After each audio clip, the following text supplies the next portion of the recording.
What's up, guys? This is Rowdy, and welcome to the Homeway Hustle podcast, where grinders, movers, and shakers share their stories of grit, grind, and never giving up. If you have a built, battled, and hustled your way to the top, we want to hear your story. Well, today is probably next to my wife, somebody that I've been really looking forward to be on this show. We've actually been trying to get this in because from the time I came up with the concept of this thing, we're going to do my wife first and number two, Tiger. So we were a little behind on our schedule because me and him have been so damn busy. We ain't been able to grab 2 or 3 hours to come in here. Yeah, we've had a lot going on for sure. So we decided, but now we're in our pace and here we are. Yeah. So 2 years ago, and I guess a little over 2 years ago, me and Tiger kind of in a way found each other. Well, he found me. He was stalking me for a long time. But we came together, and now it's been pretty successful. We've really found our way together. It's a pretty special thing. So. Yeah, it's funny. I think really it was 5 years ago that we had actually ran into each other on a job site by that job by Baptist. Mm-hmm. Y'all had done some work. I had done some crawl space work, and the house was shifting and moving, and the customer was trying to make sense of.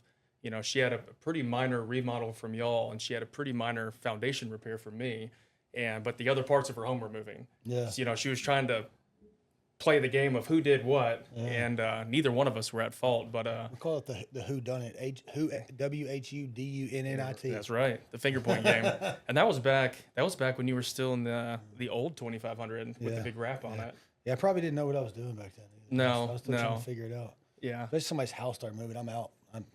Yeah. Well, and that was, you're going toe to toe with me on foundation issues and crawl space issues at that time. And that was, I was like, you coming in the crawl space? And you're like, I'm not going through there. No, I don't get in crawl space. It was pretty funny though. I spent a whole summer in a crawl space when I was in college, and I'm not doing that. Yeah, it'll change your life for sure. That used to be my day to day, man. I feel like a mole. Yeah. They call it crawl space fit. You definitely get into a shape to be in a crawl space, which is pretty funny. Be long and skinny. Yeah, it works out well. I'm built like Gumby, so I just slide through there. But, Gumby, I know. But it was, I think too, so that was our first time on a job site together. We came from the same friend group, didn't really hang out with each other. And then it was probably 4 years ago that I'd messaged you on Facebook. I ghosted him. Yeah, he gave me the good old ghosting technique. But, I'd reached out to him. I'd been watching Rowdy's story for a long time and really had fallen in love with it. Him and his wife, I don't want to get emotional already. Yeah. I probably will because I'm talking about my sister, but, y'all were in the NICU at the same time that Mandy and Gentry were.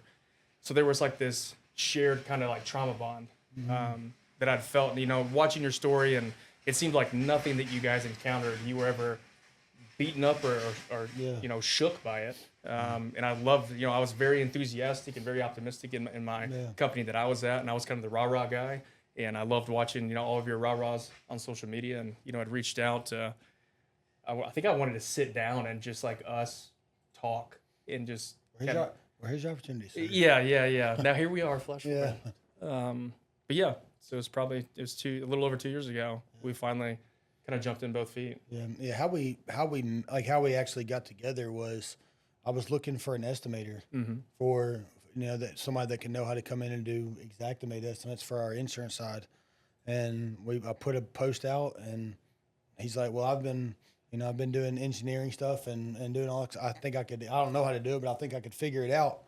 And he messaged me on Instagram or Facebook. I can't remember what it was. Yeah, Facebook. And I said, well, what do you do? And he sent me this long post about like helping grow teams and helping people find the best version of themselves and all this stuff. And I was like that sounds like me.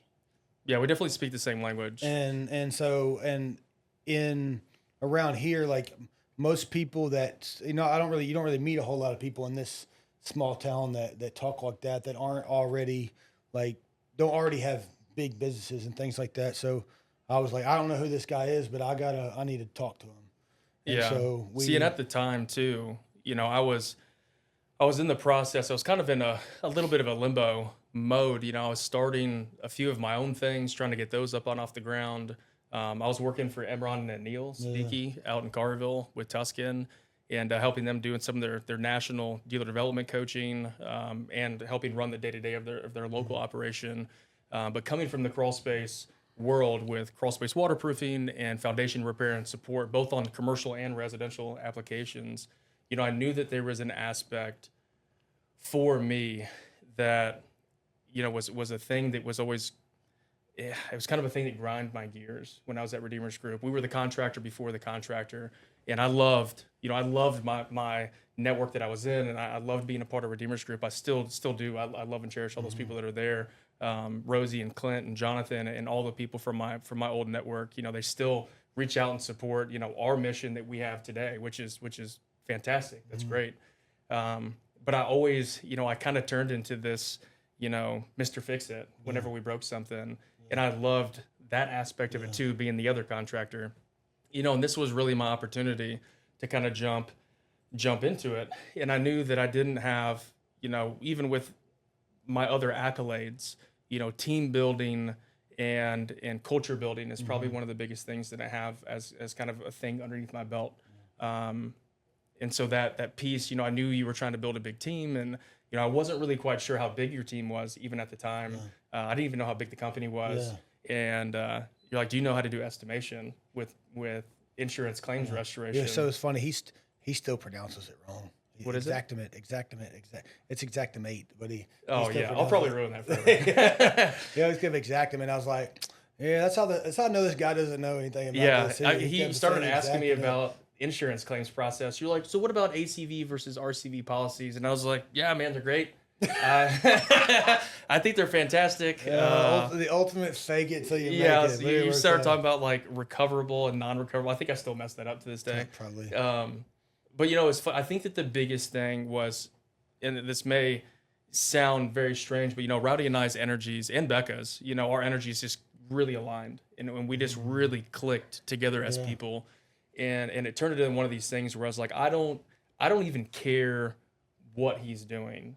I just want to be a part of the journey, and I think that you guys, because Becca was very vocal about it, and so were you. You were like, I don't know what you're about to unpack. We've built the business to this point, but we need help. So, you might unpack a lot of craziness, and so y'all had some fears. I had some fears not knowing what I was walking into, but, it was weird.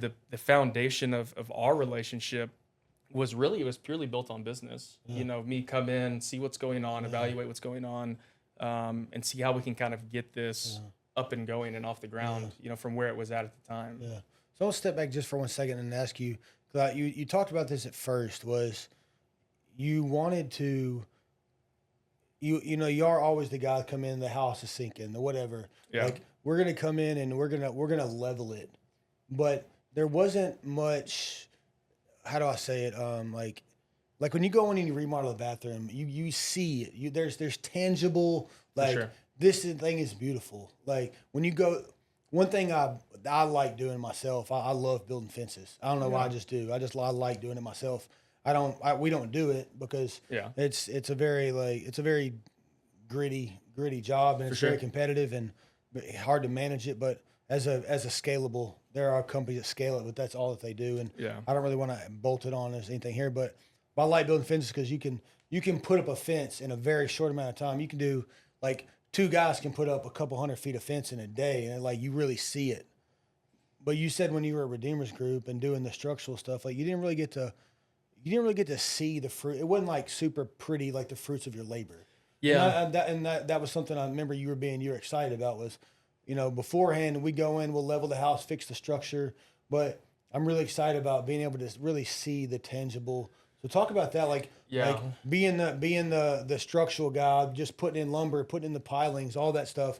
So now you're able to post beautiful pictures of finished products, so people can ooh and ah at it. Yeah, it's kind of a two-way answer, because with crawl space encapsulations, now those can be pretty. Yeah, you go into something super, dark and scary and ugly, and it's wet and there's mud and stuff like that everywhere.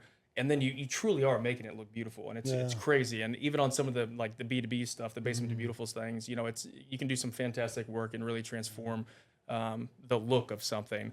But I never finished a crawl space except for big ones that we could walk in, like the one that we Yeah. walked in over by the hospital, where I could actually get the client into the space and like show them the fruits of our labor. And we turn and burn them quick. That was the big thing there at Redeemers Group. We could get a $30,000+ end cap done. Luis and the boys could get it done in 3 days. Be in and out.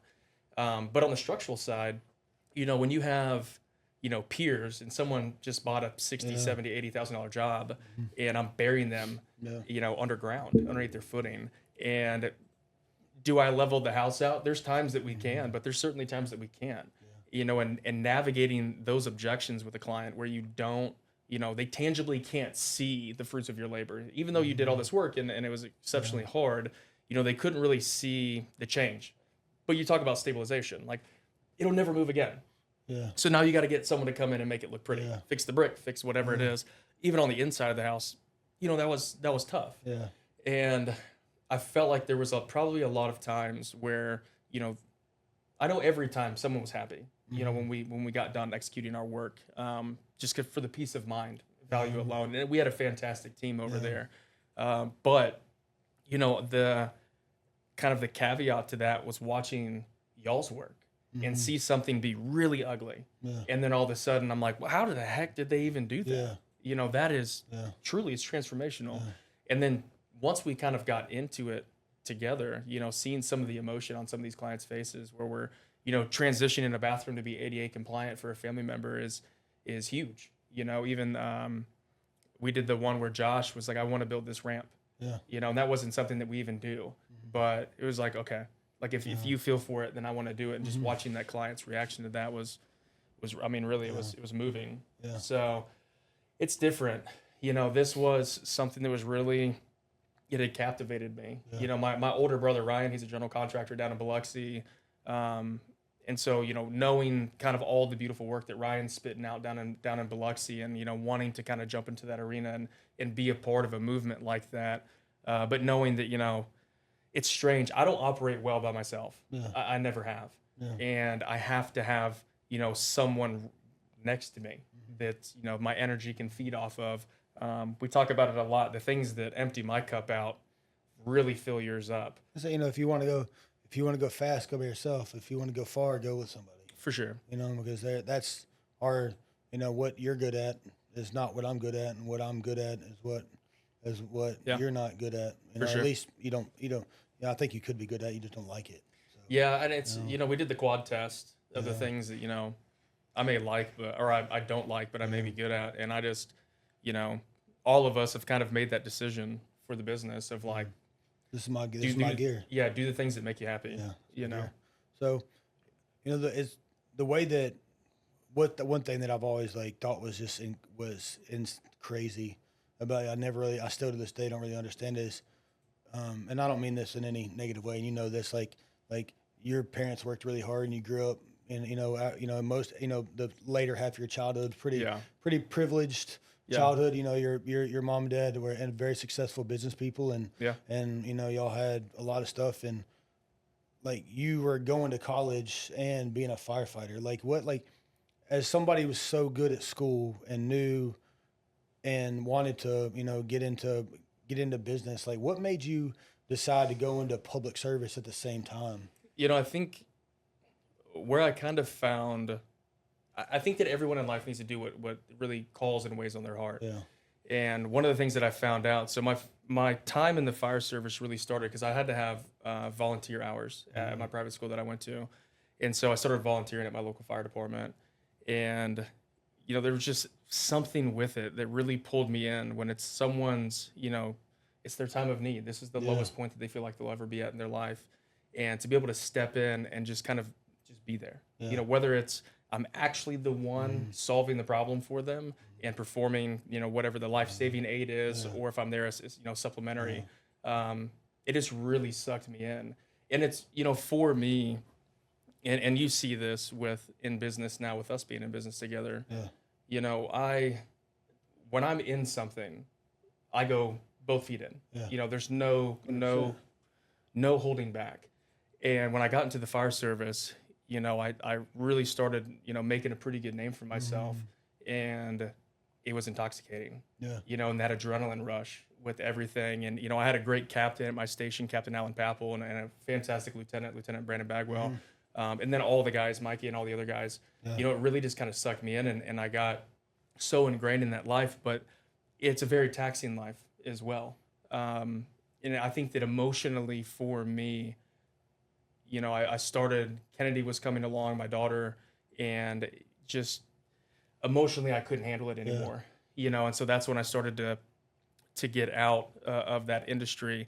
You know, one of the things with my parents, you know, watching them be extremely successful in their professional careers is I saw the passion. You know, my dad is a very successful, you know, entrepreneur and attorney, and you know, I watched him my entire childhood. Maybe it was something that I hated during my childhood, him being, you know, so focused on his career, but I also knew what it was providing for my family. Same thing with my mom. You know, she helped him build those businesses and get them to where they're at today, and she's been very successful in all of her other endeavors that she's done throughout her life. And my siblings as well, you know, they're all hyper successful individuals. And so, you know, I knew that the only way that I could match that, you know, they set a bar extremely high, was, you know, I'm gonna have to follow something that my passion is in. And I don't know, you know, I felt kind of lost trying to figure out where my passion really was. And I had the opportunity while I was in the fire service to jump over into logistics, and I started doing logistics for New Breed, which ultimately got bought out by XPO, and we're doing Disney e-commerce distribution global, and it sparked another fuel of the fire in me, and another great team that I got to be with Brian and George and all the guys and Miss Melissa and John, and it was kind of like each one of these phases in my life where I was at professionally were shaping me and molding me into like a new, better version of myself. You know, I learned kind of the fearless tenacity from the fire department, where it's like, you know, you look over at someone knowing that you may not come back out.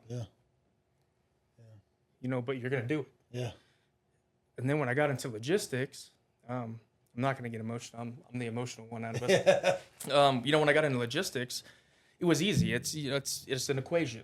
So what is the KPI metric and how can I break it? You know, I wanted to be number one. And so figure out the kind of what the recipe is, and then break the mold and make a name for yourself. But then again, you get that kind of that gut shot of like, this isn't what it's about, you know?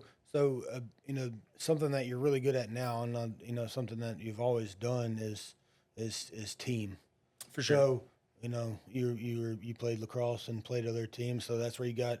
You know, I think most young people, especially young boys, you know, that's where we learn teamwork is playing sports. You know, it's nobody, and not the very small percentage of us are ever going to go play pro or even play, or even, you know, as you grow the ranks, the ranks dwindle of who's going to keep going.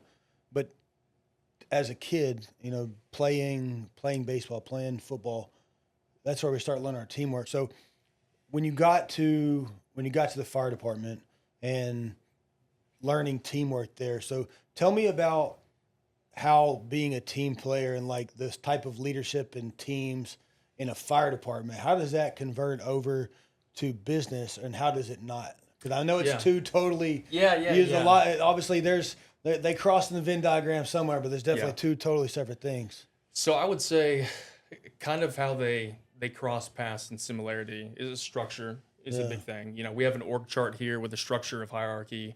It's just like that in the fire department. You know, and then from a teamwork, you know, collaboration is something that has to be key in the fire department world. So you have, you know, obviously your department and your shift, but there's multiple other shifts that are at that department. So you have, like, I was a B shifter, so you have A and C shift as well. So if you weren't a team player, you know, here's kind of like catastrophic moment. Let's say as a B shifter, I was walking into my shift and we were relieving C shift, and C shift didn't refill back up the pumper with water after their call, or they didn't on the unit, they didn't recheck back off, you know, all of the consumables, the narc box, all the things. Because oftentimes, more than not, during shift swap in the morning, tones drop, and you just go. And but if my unit's not checked off, if the truck wasn't checked off and ready to go, you know, there's a very high likelihood you could arrive on scene without water or without tools or without, you know, people die. Yeah, and someone could die. Not just a patient, but your brother that Yeah. you're walking alongside.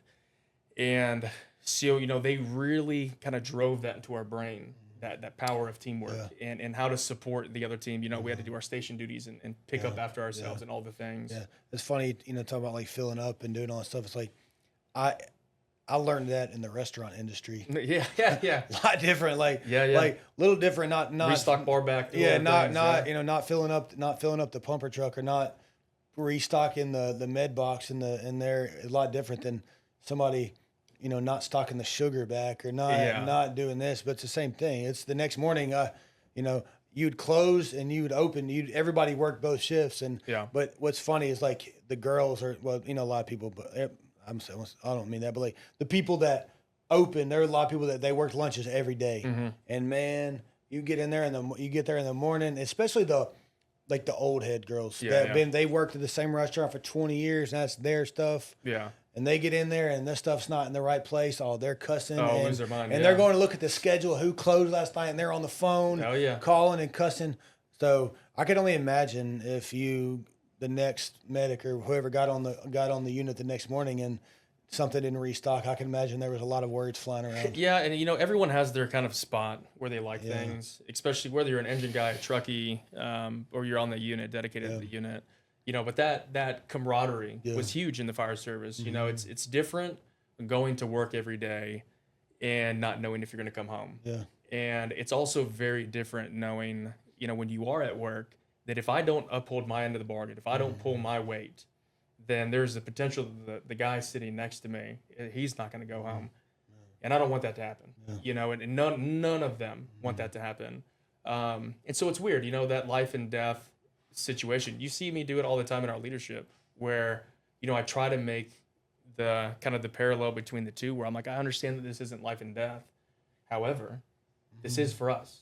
Yeah. With not hitting our revenue goal, not hitting our KPI metrics, not holding your team accountable, not being there to support your team, you're essentially letting them die. Yeah. And, we have on our side, we have a, monetary investment that we've poured into all these people with training and equipment and all these things. And it's a waste, but now we have to start back over, and so trying to kind of link those two things together, I would say probably where it's different. It's a lot easier to build the camaraderie in the fire department. We talk about it in business. You oftentimes spend more time with your business family than what you do with your home family. And that's true. In the fire service, it's different. You live with them. Yeah. So everybody's there. And on a macro scale, everybody is there to do the same job. For sure. Everybody's 100%. a firefighter. Yep. Here in business, you have all of our different gears. You have marketing people, and you have the people that answer the phones. You have project managers. So many. You have to have so many different walks of life. Yeah. No, I agree. In the fire department, everybody's there to be a firefighter. You have one mission. So one mission is to go put out fires and go to people when they get serve when they and get protect hurt. this community in which we serve. Yeah. Exactly. So building a team is building a team in the private sector is probably pretty difficult. I will say though, it's one of the things that I really kind of pulled over is, serving in this community, in the Shelby County community. It made me have a lot of pride in the 901. Yeah. You know what I'm saying? That bleed blue mentality. And I love this city as much as our city gets a really bad rap. I love the 901. I love us being contractors in the 901.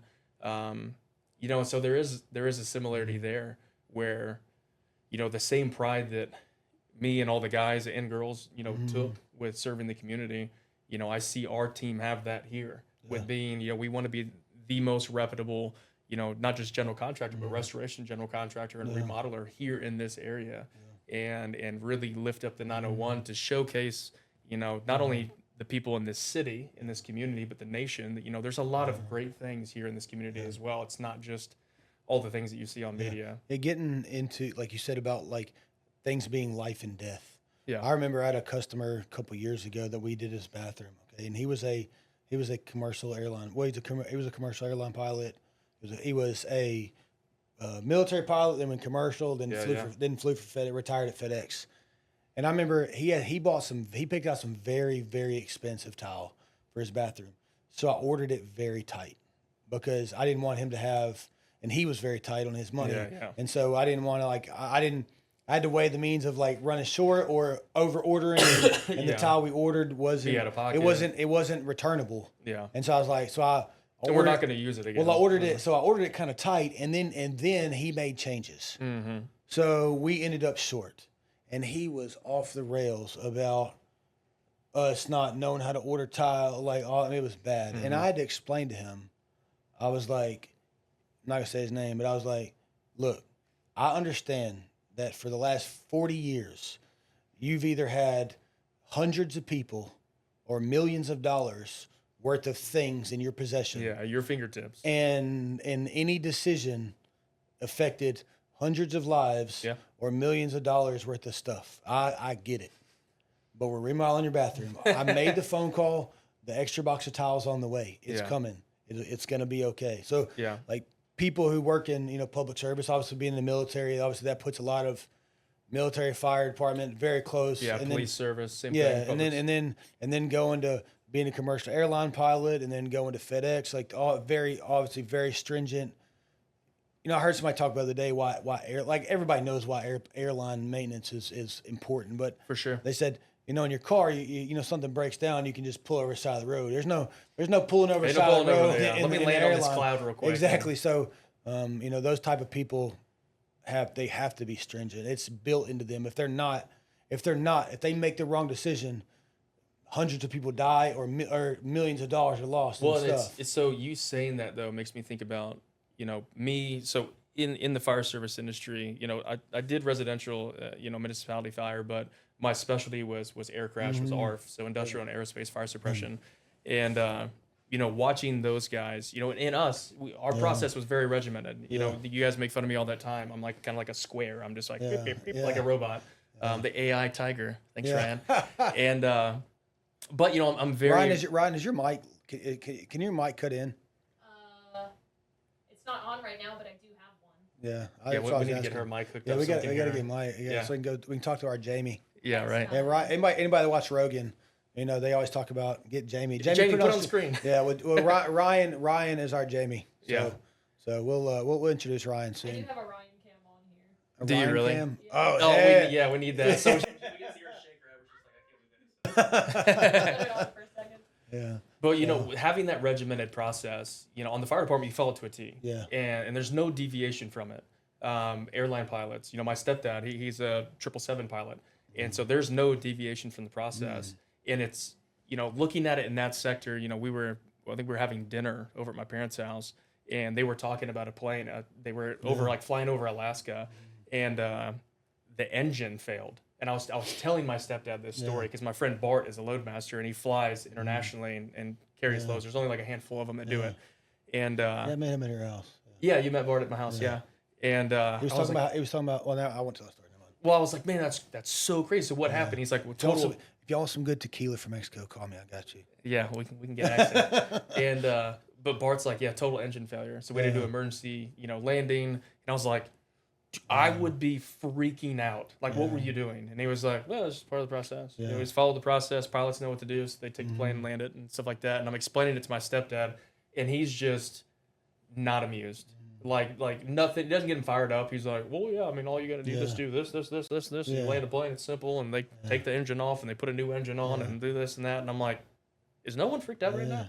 But I'm sure it's a lot just slides in a bracket and 3 bolts and 2 cables. Yeah, but it's funny because looking at people when I was on the fire department, they would like run by scenes and they're like, going nuts, and then we would roll up and we're like, you kicking the door in or am I kicking the door? Crazy. But here on this side of the business, I see it where it's a struggle for me, where we put systems and processes in place and then people don't follow them. And you see how bent out of shape I get with it, where like I got to take a second and like come to you, and I'm like, we put 1, 3, 4, 5, 6, 7, 8, 9, 10, and they did 1, 4, 9, 8, 10. They did it all out of sequence, and it's freaking me out right now. It's tough because you get really used to a structure, and then when they break the structure, it's tough. But so, you're talking about breaking a sequence and setting a thing. So yesterday, somebody came to me with a paper about about something, Mhm. and it was kind of, I want to say what it was, but it was something that should just be able to be said, Yeah. and you know what I'm talking about. It's something that should be able to be said and just be done. Mhm. But she decided, she's learning, so I'm not mad at her about. We talked about it, but like to make like a form for this, like to be signed. And I told her, I was like, we in business, like there's some things that you shouldn't have to have a form for. Like Yeah. you feel like you go down the rule book and say, well, here's this rule, here's the SOP for this rule, sign here, sign here, sign here, sign here, sign here. So what I was telling her was we have to find a place where like Alex Hermosi said, you have stupid people when you have to start making stupid rules. Yeah. Like don't eat somebody's food out of the refrigerator. Yeah. Like don't piss in the trash can. Like if you have to start making stupid rules, that's how you know you have stupid people. No, for sure. Yeah. But like, so how do we find, like in business, like how do you find where do you find that middle ground of like, all right, guys, like this is like, don't be stupid. I don't want to become some authoritarian where here's the code book and I need you to initial every page and recite it back to me. Yeah. That's why I was explaining to her. I was like, we can't, like, I feel like this rule needs to be a rule. Yeah. But I don't feel like it's This something is an unspoken thing. Exactly. I don't want to have another piece of paper for this. Yeah, it's not that big of a rule. We don't need to have a process for everything. Yeah. But I also feel like if we're hiring people, they're the right people, right? And we have the RPRS, right? The right person in the right seat. They get it. He has One lots in of every capacity. acronyms. I could have remember them all. Yeah, GWC, RPR, all my things. Yeah, but if we're hiring the right people, the right caliber of people, there's a lot of things that are unspoken rules that everyone should just know. Yeah. And I think that's where I sit, like eating someone else's food out of the fridge. We have a Slack platform. Yeah. If you forgot your wallet or you just don't have the money to do it and you see some food, like just ask, like, hey, whose food do you guys care if I have a bite, whatever it is. That's that culture, that we want to be able to have and foster. But I definitely, me and you are probably the two most un-HR appropriate people that you can have. But, it's one of those things we don't want to have a million things to like kind of bog us down in the rule. I don't want to have a rule book, this big, but we do need to have some things for sure on paper. It's very, very important. It's tough. It's RPRS. That's what I always come back to. So when you came from logistics, and then you went into and you started the Redeemers Group. So obviously you came in there like as just a job. So it's funny. Yeah. I was wanting to get out of logistics. So I was doing Disney. I got headhunted to go to TJX Digital and do TJ Maxx, Marshall, Sierra Trading Post, TK Maxx in Canada, their e-commerce distribution. And it was fun. I loved doing it. I had a great team again. Miss Terry was me and her were very close. She was my AVP. And I got to work with some of my friends too. They'd also got headhunted. But I knew ultimately, like there was something with the construction industry that was really calling me in. And I started to look on Indeed and I saw a job posting for a foreman position. And I was like, I can do that. Yeah. And so I came for the interview, brought Clint my resume. And it was probably it's my favorite interview to talk about because it was hilarious. So I give Clint my resume and we're sitting there and Clint has heterochromia. So he has two totally different colored eyes. Oh, wow. So like this whole time you're staring at him. And beagle. Yeah. So this whole time you're staring at him. A beagle with two eyes. And I'm kind of like, what is that? And that's a way to not get hired. Yeah, bro. yeah. Well, it's funny because like I sit down in his office and we're sitting there talking, and like within 2 minutes he was like, "You have knuckle tattoos?" And I was like, "Yes." Yes, I do have knuckle tattoos. I'll tell that story in a minute. And so I'm laughing, and we go through the interview, and we have some good banter back and forth, and he's asking me about, like, my previous careers and accolades and stuff like that. And he's like, he's just so nonchalant. He's like a butterfly. He just kind of floats around, and I love him to death. But he's like, well, man, I'm just going to be honest with you. I don't want to hire you to be a foreman. And I was like, well, I appreciate your time here. Thank you. I'll just see myself out. And he was like, I want you to be my service manager. And I was like, well, okay. Again, I know nothing about this industry. How about jumping the curve? Yeah. And I was like, okay. And he was like, I want you to build it. And I was like, okay, I can do that. He's like, but I don't make any decision without talking to Rosie first. And so set up a meeting with Rosie, go down and talk to her. And, she had asked me kind of what my big motivators are in life. And, that time in my life, my mom was going through a lot. And so that was kind of my big motivator was my mom, and I think that really resonated with her and me and her, again, it was an energy alignment thing. Me and her just really clicked. And so I became the service manager, over there at Redeemers Group, and not even thinking it was going to happen. And then that just it really just kind of grew throughout my time being there. So my question was like, obviously when you started there, it was just a job. Yeah. Okay. And then you started rising through the ranks there where you started, you started getting a little equity stake or whatever y'all's deal was. And you really started taking a passion for it and treating it like it's your own and becoming, what we call, an entrepreneur. Yeah. Somebody that doesn't necessarily want to start their own business, but wants to be involved in something that maybe somebody's already built to a little bit ready to come in and take the fire that they've built and take it to the next level. So at what point during your time at Redeemers Group and what was the fire that really said, I'm gonna make this, I'm gonna treat this like it's mine and I'm gonna build it, I'm gonna try to build it like it's mine and really become that entrepreneur. Where did you take off your employee? I'm just here for, I know I'm just here for a job. Yeah, I know you've never been. I'm just here for a job guy. But at what point did you really? But when you're working for massive corporations, getting to becoming on the board it's obviously attainable, but it's something that when you're 25, that doesn't seem attainable. Yeah, no, I think back then. So I'll give you the example for Redeemers Group. But when I was in logistics, the goal was to be an AVP. I wanted to be an area vice president or a regional vice president. Was really where I wanted to go. Yeah, but there you're still an employee. For sure. You're just a number. I think what changed it for me at Redeemers Group was watching kind of the passion that Clint and Rosie had. Yeah. They were so bought into the process. And it was weird. I couldn't understand why. Yeah. And even I had no idea why. I'm sitting there. Me and Clint are standing in his office. He used to have a garage door for a wall. And it was all glass, but it was tinted, so no one could see in, but we could see out. We got guys in the parking lot fist fighting and just chaos going, and I'm like, this is great. This is I love this. This is massive. We can make this be something. But I think it was, Rosie and Clint, they really gave me this unwavering level of trust to make the right decision.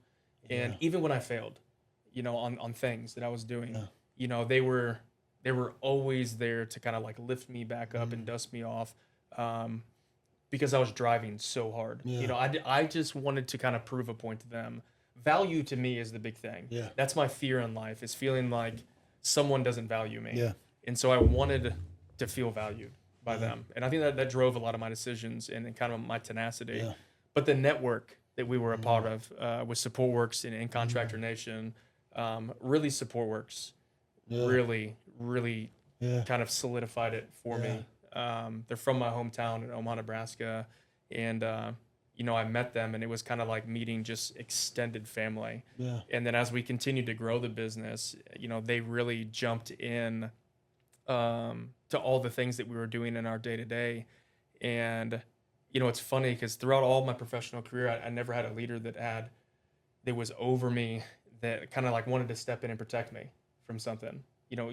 Traditionally in business, it's a lot of the finger pointing game and holding people, accountable and slamming shields, as you like to say. Yeah, slamming shields down.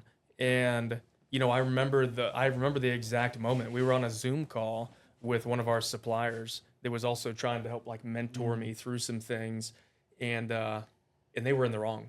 Yeah. They were legitimately attacking me at this one time, and Rosie could just see this anger building in me, and it wasn't I'm not a very vocal person. I'm not gonna flip the desk over. I'm not very animated like that, but she could see it just coming out in my emotion. I started tearing up, and then it was she just immediately jumped in, and just started slamming shields down and really protecting me.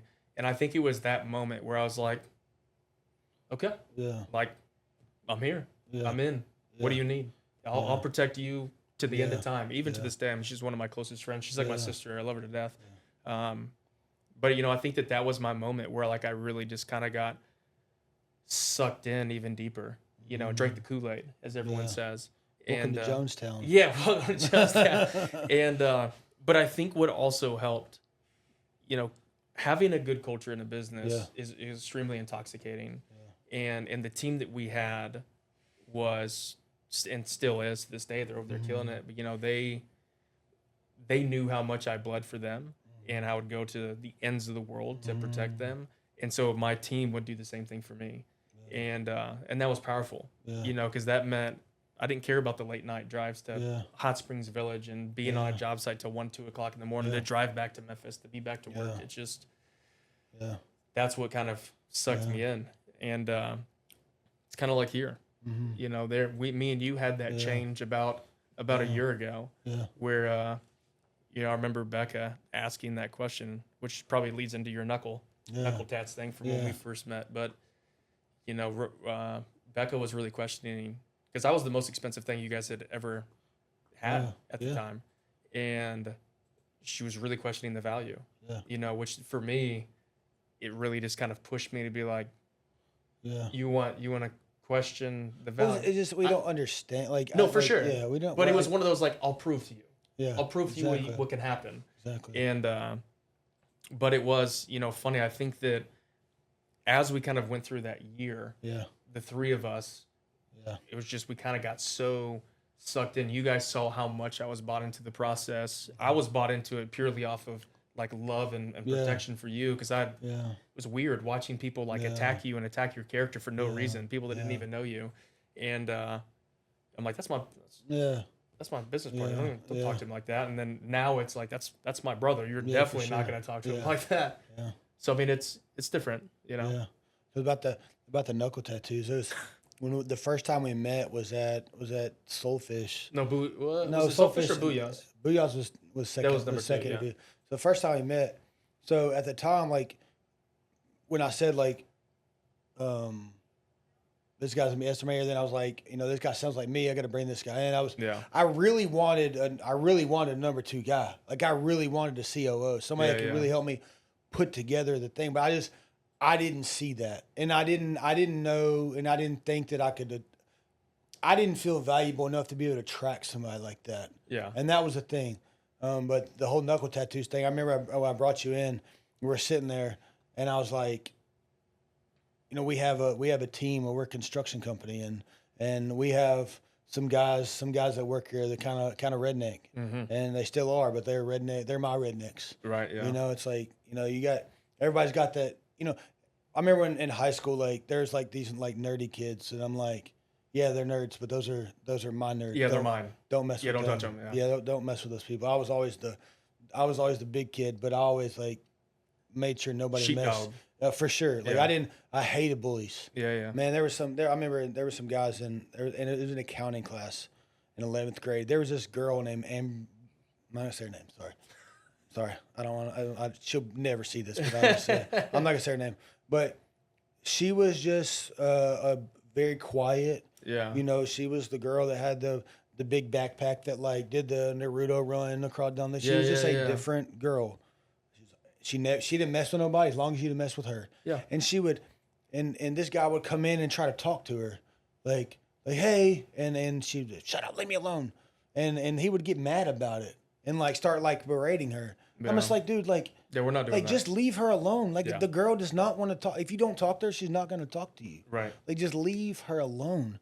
But so I don't know why I just told a story, but I needed somebody to be a leader and somebody to come in and be underneath me or beside me, however you want to put it, to help me build this thing, because I'd gotten it to a point where I was broken. I was the point. I didn't know. I got it to $6.7 million by myself, and it was built on sand and it was broken. I needed systems. I needed all stuff. Yeah. And so here comes this guy, and he drives up on this massive truck, and I was like, okay, I'll dig that. And then he walks in with a sleeve and knuckle tats, and I was like, this guy is a savant level freaking operator, smart as hell, and he has knuckle tattoos. That's the person that I need. I need somebody to He help fits me, my culture. help me lead Yeah. my rednecks. Eddie and Allen, hope y'all see this. Like the people I'd had before, before that I was trying to were these, I had a polished guy with a business degree and all this other shit, and they like, and it's funny after it just didn't resonate. I feel like Yeah. everything in business, though, everyone that you plug in, they have to resonate within your business. Yeah. They have to. It's not just about checking boxes. Yeah, You know. because after that guy exited, he was like, my guys were like, they told me, they were like, bro, there was 0% chance that I was ever going to listen to anything that guy had to say, and then you walk in and they're like, yes sir. Remember before you were sitting in my truck before you walked in, and I remember actually I was like, hey, I just want to let you know that like you're in charge. Walking Like, into a hornet's nest. whatever they like this is your team, this is your team, Yeah. and I want you, like, you're free to make decisions and stuff like that. And you looked at me, and at first I was like, this son of a bitch. You went, well, if I wasn't, we're gonna have a really big problem. Yeah. And I was like, oh my god, what did I get myself into? Well, it's funny. I'm very, like, even doing this, I'm nervous doing this. I'm kind of the more quiet, Yeah. the quiet one between the two of us. However, I am also very outspoken, and I Yeah. do not have a filter when it comes down to something that, like, I feel very, I don't know, passionate Yeah. about. Because we went through it for a couple weeks with yeah. the boys, where I'm like, hey, Yeah. like, there's a new sheriff in Yeah, town. I'm in charge. Yeah, this. And like, I'd let them know, like, this guy's an extension of me now. This guy's Yeah. in charge. So Well, that evolution too. I mean, it's funny how that whole change is. it was hard for them because even the people that came in, they still leaned on me to make decisions. Like I never had somebody that came in that one had the brass cojones to make a decision, and number two to stand beside it or behind it and it come from a place of experience or education. Like I was trying to grow people up. But I'll tell you too. One of the things that I've learned in the blue collar world, and this is something that I learned from my old network.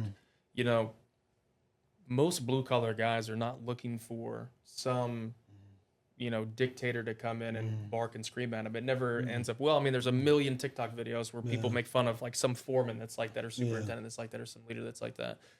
The best thing in the blue collar world, most of these guys, I mean, love it or hate it, they're broken. Yeah. Me and you were broken from some of the life experiences that we've had. And finding someone that genuinely wanted to come in and have a conversation with them, to learn about them and who they are as a person and what motivates them, and how can I take that and build them into the best version of themselves, personally, professionally, spiritually, emotionally, and financially, is critical.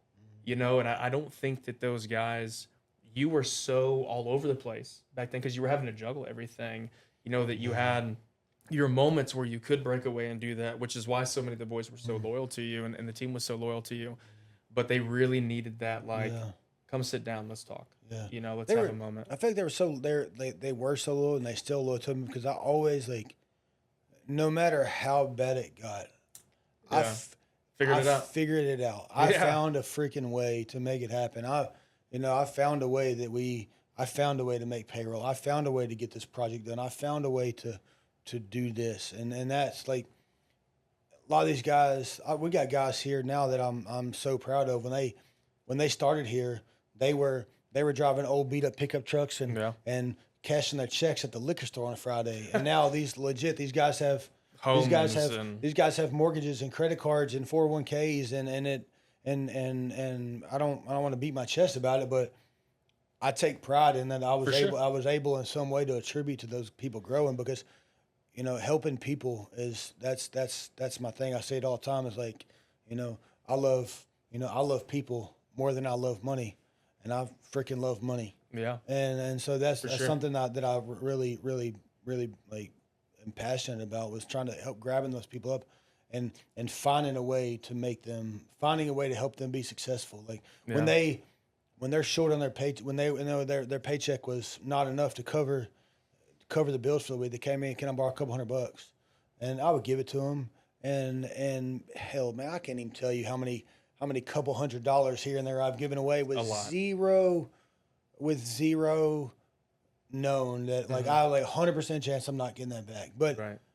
and part of that, like, but there are people that do give it back to me, and a lot of times, like, if I give one of my guys $100, like most of the time when they come walk in my office and say, and I don't make it a thing because I don't want it to be a thing, but if they walk in my office, hey boss, I got $100, and I say, appreciate it, keep it, Yeah. you know, because that's just another thing for them, like For that guy believed in me enough to give me this $100. He trusted me enough to bring it back to him. Now I can take the $100 and pay myself and do whatever. Well, he valued enough to try to make it exactly. right. You know, exactly. it's big. Exactly. So, all right. So, tough question. What do you think is, you know, in your professional career, what is the hardest decision you think you've ever had to make?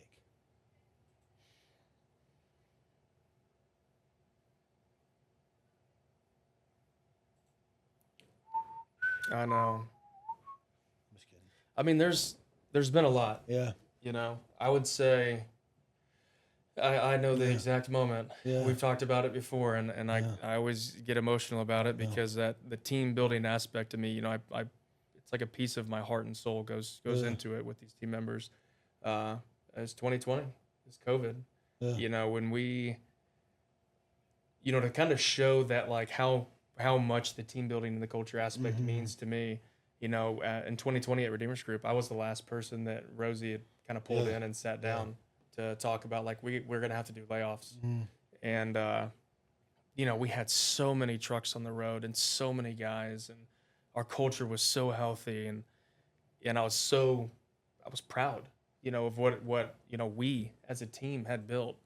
And we were breaking records for crawl space encapsulations and crawl space work, for quantity of work that could be done by one single team. And it was truly remarkable. And, you know, I remember them sitting me down in our war room that we had there. And, you know, Jonathan and Rosie had let me know. And I just, dude, I hit the dirt. I was bawling. And, you know, she's like, the boys are in the warehouse. And I'm like, she's like, it needs to come from you. And I'm just like, it doesn't need to come from anyone else. You know, I can tell you that. And that walk across that parking lot was like the longest walk of my life. You know, and seeing all the boys there, and I'm bawling. You know, and I'm telling all the boys, you know, hey guys, like I'm so sorry, like we're gonna have to do playoffs. And that decision though in that moment was the hardest, but I will tell you how my team responded in that moment was one of the most impactful. Bo Cabinet, Danny, if you're watching this, I love you. He was like pop-off for us. He's been a retired general contractor, you know, already. He just kind of came out of retirement to like jump in with us. And he just kind of put his arm around me, and everyone was like, it's okay. Like, we'll be waiting. Just call me when you need me. And then I was like, team leaders, I need all of you to meet me in the other war room. And, you know, walking in there and telling them, you know, it's just us. Like, we have to shoulder the load. We have to pick up the pace. We have to make this happen. So y'all let go of like most of your like labor? We cut our entire field operations division by a little over 50%.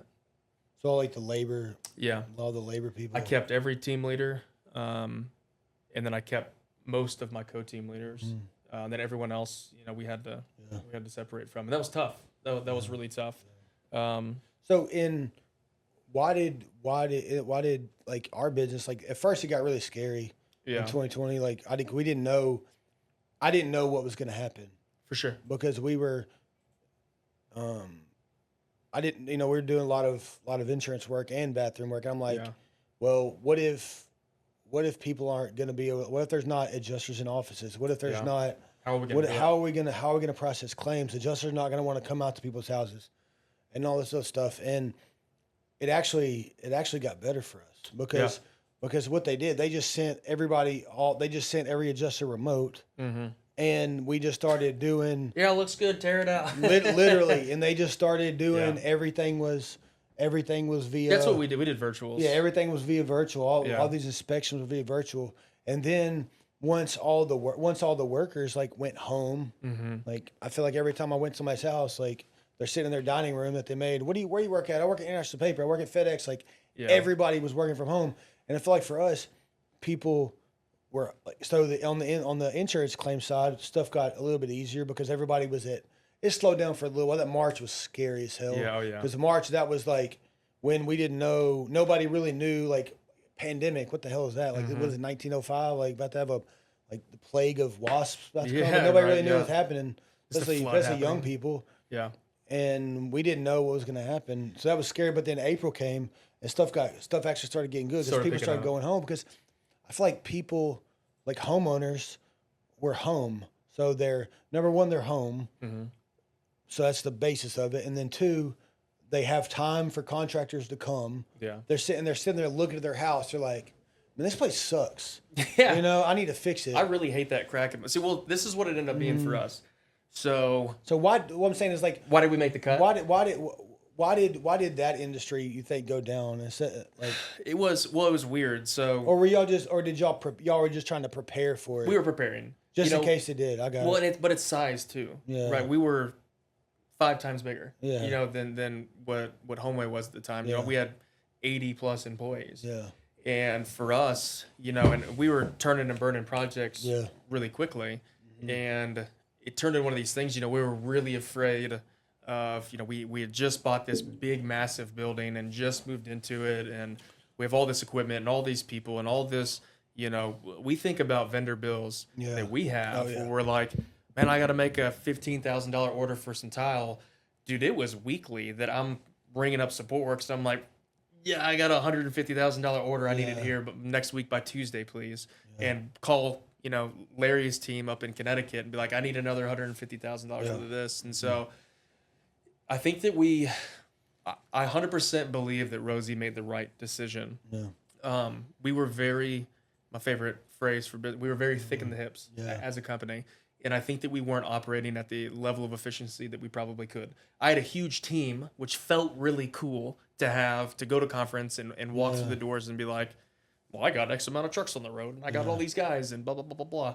But, you know, we were very heavy. And so we had to make sure that we made proper alignment on cuts where we needed to just mitigate as much risk as we could for the business in case there was a big dip. And we did. We saw a pretty big dip until people were in their homes for like a month or two. And then it was like, man, these floors really are uneven, or man, these cracks really are bad. I'm on this Zoom call and I got this massive lightning bolt fracture going through the wall behind me. I need to get this fixed. And so, but what it ended up doing was, you know, we consolidated all of our crews down in half. And then my half size team was out producing my team that was double its size. And it was like this new re-injection of culture, realignment of values. You had the right boat crew. For sure. Yeah, boat crew changed. And it was big, you know, so it was scary. But I'll tell you too, me and you, we've had some difficult conversations that I think have been probably some of my more difficult ones that I've had to make. Probably with, you know, leadership team changes and things like that. We've been through the ringer in the last 12 months. Yeah.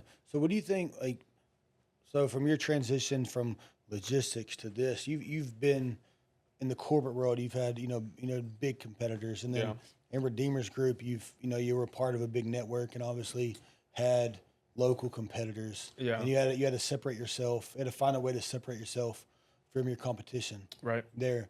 So what do you think? How do you explain, like, what we do to set ourselves apart as far as, you know, culturally and the amount of work we're able to produce? Like, how do you see us different than our competitors, and how do we keep moving forward from that to keep separating ourselves, keep showing everybody how we're different? Yeah. I think a lot of it comes down to, you know, we've taken the time to solidify our company's values and our mission and our purpose. Yeah. They're right there. And we've really, I know that. But I helped create them. What are you talking about? Yeah. And, but, you know, having our team be fully aligned on that, it's different. I don't feel like a lot of contractors have that. And it's certainly not a lot of our competitors. Yeah. You know, when you look at my old network that I came from, you know, we had territory agreements. Did I have, you know, the Olshans of the world and the Ramjacks and places like that, and, you know, now Groundworks, for sure. But, you know, there just as much as here. You know, I feel like the clientele base, they can feel this, you know, the being growth oriented, we are unapologetically authentic in all the approaches that we do in life. We're timely with all of our things that we choose to execute, which really just shows how much we value the client and value their time throughout the entire process. Our compassion that we choose to show throughout, you know, all of it in our one team nature. You know, that's probably one of the things that most of our clients, you can see it in our reviews of like, man, all these people were just kind of like, they just get along. They're like a family. And I think that clients can see that. They can feel that. You know, we don't have paycheck people outside these doors. These are genuinely people that are here for a career. It's kind of like Ryan, you know, back there when Ryan was at turn on your camera, Ryan. When when Ryan was at Inari, it doesn't just go for clients. You know, I think it goes for people too. You know, when Ryan was at Inari and SEO remodelers, you know, I remember telling Rowdy, I was like, I want her here. And it's like, I don't know what or how, but I want her here and I want her on this team. And, you know, when we got the opportunity, when we talked with Ryan, you know, it was like before we even finished the conversation, it's like, yes, I will be there. She knew the good, the bad, the ugly. She knew what she was getting into. We had been able to build a good relationship over the year, kind of leading up to that. We both had our similar frustration with you. I'm so quiet on social media. And then yours is like, it's like anything, all personal thoughts and beliefs all across it. Like it or leave it, motherfuckers. And so, you know, Ryan and I had a good connection on that. But it's I mean, look at how many people we have from the Big Green competitor that work here now. And that's purely been word of mouth. That's cultural influence. You know what I'm saying? It's the ripple effect that we're creating. If don't do the AI cap cut where it's going to say ripple 300 times in a row. But ripple. It's the ripple She's gonna effect. do it now. No, I know. She probably didn't think about that. Yeah, but it's the ripple effect, you know. And we've set out. You know, we literally restarted the business 2.5 years ago, and that's a hard thing to understand. Is we've been in business. We've been in business going on 8 years now, but in the spring of 23, we changed everything. Well, I mean, I want to ask you a question. This isn't just you know, Rowdy's soapbox. You're the one talking. This is Rowdy. This is Rowdy Tiger time. So, you know, how was that for you having someone come in? Because it was tough. We had to have some hard conversations where, you know, you've never had someone just be like really like rigorously authentic in how they communicated with you, and no fluff, no bullshit. Just like, I'm gonna lay it on the table. Because I remember when I walked in and I was like, all right, I need for the last 3 years, I need a P&L, I need your balance sheet, I need your statements of cash flow. It's in the shoebox over there. Yeah, literally, that's what it was like. Well, it was funny because it was like, 1 second. Google, what is my... You know, it was funny. But we finally... What's the statement of cash flow? I have no idea. We got everything together, and I started evaluating it. And you had handed me, you know, Rowdy is a huge 10Xer. I'm a huge EOSer. And so this yin and yang that him and I have together, where we're like gravitate towards one another, but we're still polar opposites in so many ways. And, you know, he handed me this 10X book, and I was like, I'm not reading that crap. And he was like, you don't love Grant Cardone? I was like, I don't have... Grant Cardone told me about you. Oh, yeah, here we go. He said you're going to get these people in your business, get them the fuck out. Yeah, well, all the other people were bullshitting you. Doubters and haters, you know, they're not with the culture. You got to get them out. I was being rigorously authentic. I was being unapologetically authentic. But, you know, going through and telling you, like, dude, we need to change. Like, we have got to cut this. We got to get rid of this. I don't even know who these things or these people are. Like, that's not even serving a purpose. This is costing us money. Who is this? I won't say the name, but I was like, who the hell is that person? I haven't even seen them, and they're on this. And then we started unpacking that situation. And I'm very quiet and reserved, but I'm kind of the bugle in the back corner. I'm just like, where if it's weighing on me, I'm going to say it, you know. And we kind of made that decision of like, screw it, cut it. Like, let's keep it hoofing. We can do this by ourselves. I promise you, we can do this by ourselves. Because right now it's costing us money, and it's costing us $50,000 a year, and this is not. It's not equitable. And You know, so what was that like for you having, because you've had other partners, you've had other business partners. Obviously, I've given my personal thoughts and beliefs on them behind closed doors to you. But what was that like, kind of having them to like me, where I'm just like, no bullshit, no filler, just kind of lay it out there like it is. So I'll start with this. Like, I don't regret anything. For sure. I look at every single thing I've ever done, every dollar I've ever spent on a training, every bit of trust I've ever put into somebody. I don't regret it, because anytime you make a, you fail, as long as you turn that failure into a lesson, then you didn't really fail. It's like Edison. I didn't figure out one way to make a light bulb. I found 9,999 ways to not make a light bulb. Right. Well, for 5 years, I figured out how to not run a construction company. Right. And I thought I knew how to run a construction company, or I was trying to, but I learned a lot of valuable lessons with all of those people, and each one of those people taught me things, and I'm very grateful for all of them. Don't mean I ever want to do business with them again. Yeah. But I'm forever grateful for them. Each one of them taught me things, and taught me good things, and taught me ways to do things and ways not to do things. But I don't know what it was. It was just the way that you carried yourself, and the way that the team instantly, like, everybody was still Team Rowdy for a long time. And they were definitely trying to poke holes in you, but that's because they were very Team Rowdy, and they seen what a lot of these people have done to me, and I'm not without fault in any of those. I was so spread thin, I wasn't able to maybe keep up with everything that I was supposed to be doing too, and I take full ownership of that. No relationship fails because of one person doing. And if a relationship fails, that person wasn't the only person doing wrong. It just I don't care what anybody says. There's no one wrong way. And so I take full responsibility for any relationship that's failed with me.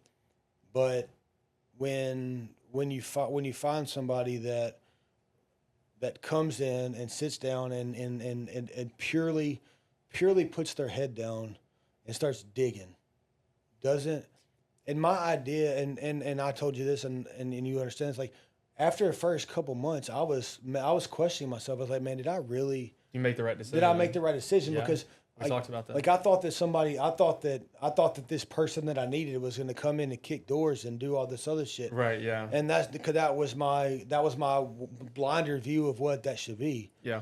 But you did exactly what you were told me you were going to do, but I just didn't listen. I need to find out what's going on first before I start making. Obviously, you came in and there were things that, like, you're like, no, immediate changes has to stop right now.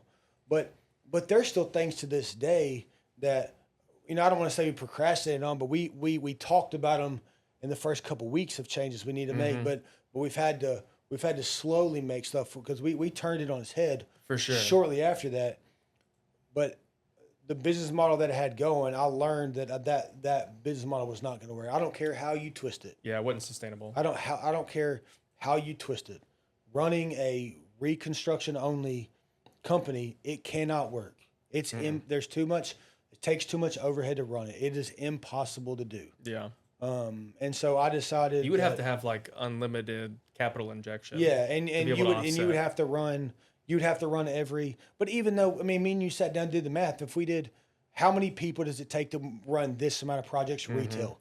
How many people does it take to run this amount of projects in insurance? Right. And there's about another, on $1 million, it takes another $150,000 in people to run the same projects. Well, there's all your money. Right. Yeah. There's all your net profit gone. Right. Just on that. So it's impossible to do that. And it took me a long time. It took me 5 years to learn that. I was doing, I had big revenue. My revenue was growing, but I was running the, I thought I was a cool kid. I built $7 million company with nothing to show for it. Yeah. Absolutely nothing. My net profit looked good on paper, probably because my books were fucked. But you know, and I wasn't making a lot of money. I was living in, you know, I still don't live a crazy life, but I do good for myself. And but I think to answer your question, like what made you different and made me trust you was the fact that yes, you came in, you put your head down, and you stood your ground, and you immediately started making sound decisions, and you stood up to me. Everybody else still would that I would kind of given, you know, not the keys, but gave a key. You know, at least they had a key to their office door. Everybody still ran things to me, and the way that they would make decisions, the team wouldn't think so. The team buying into you, and you buying into me to really understand what we were doing. For sure.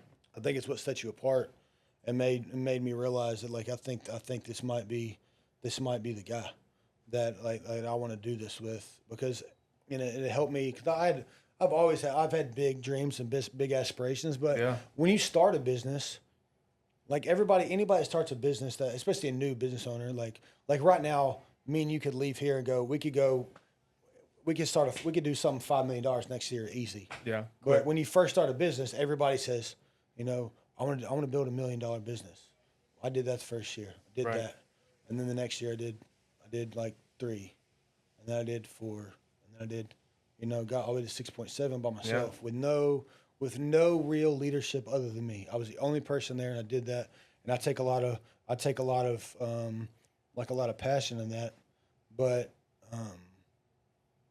like I said, the team buying into you, and you buying into me, and understanding making sound decisions is I think why I really trusted you and wanted to do that. So I appreciate that. So hang on one second.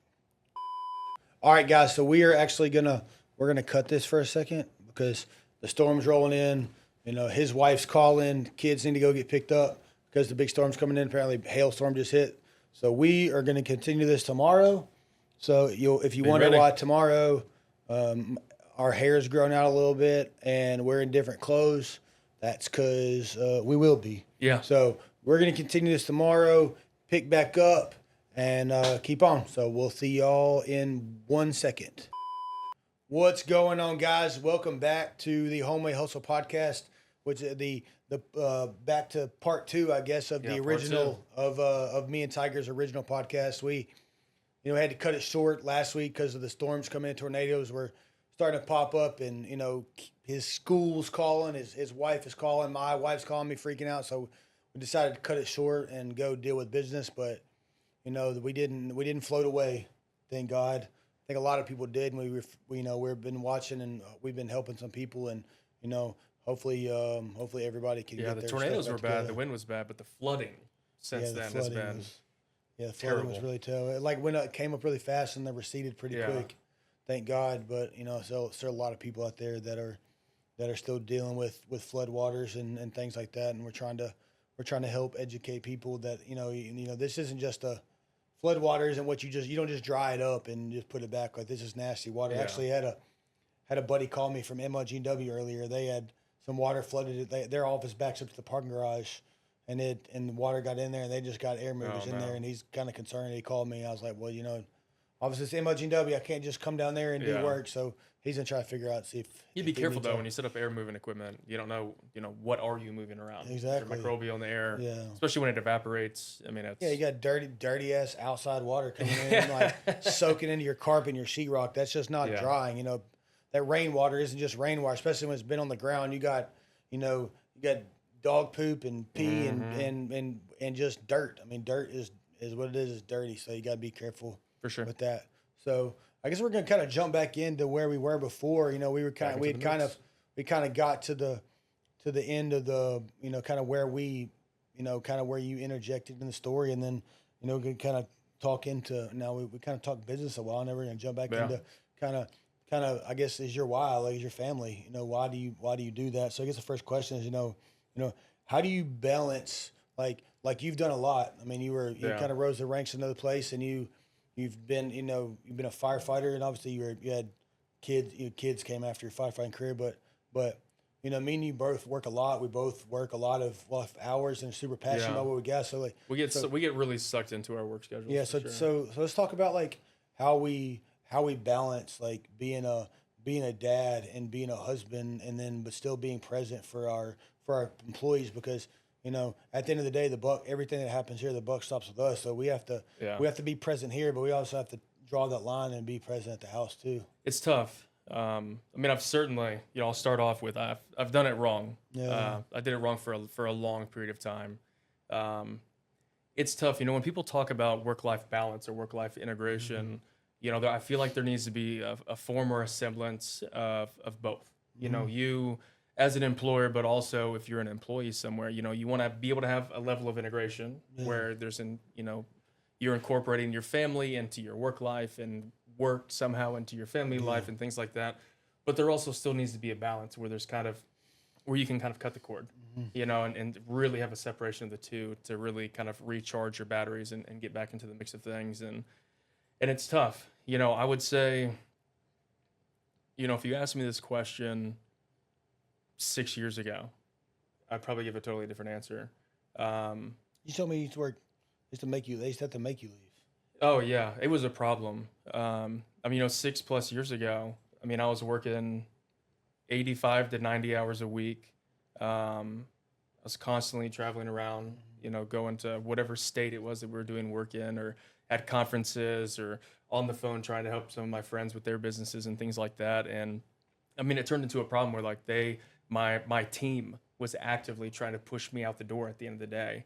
And because I would have a lot of 9, 10, 11, 12 o'clock nights. There were nights that or mornings rather, that I would get home at, 2, 3 o'clock in the morning from the office, and then, or from traveling back from Hot Springs Village from some crawl space encapsulation that we were doing where it was flooding or whatever the case is, and get up and have to turn back around and go back to work.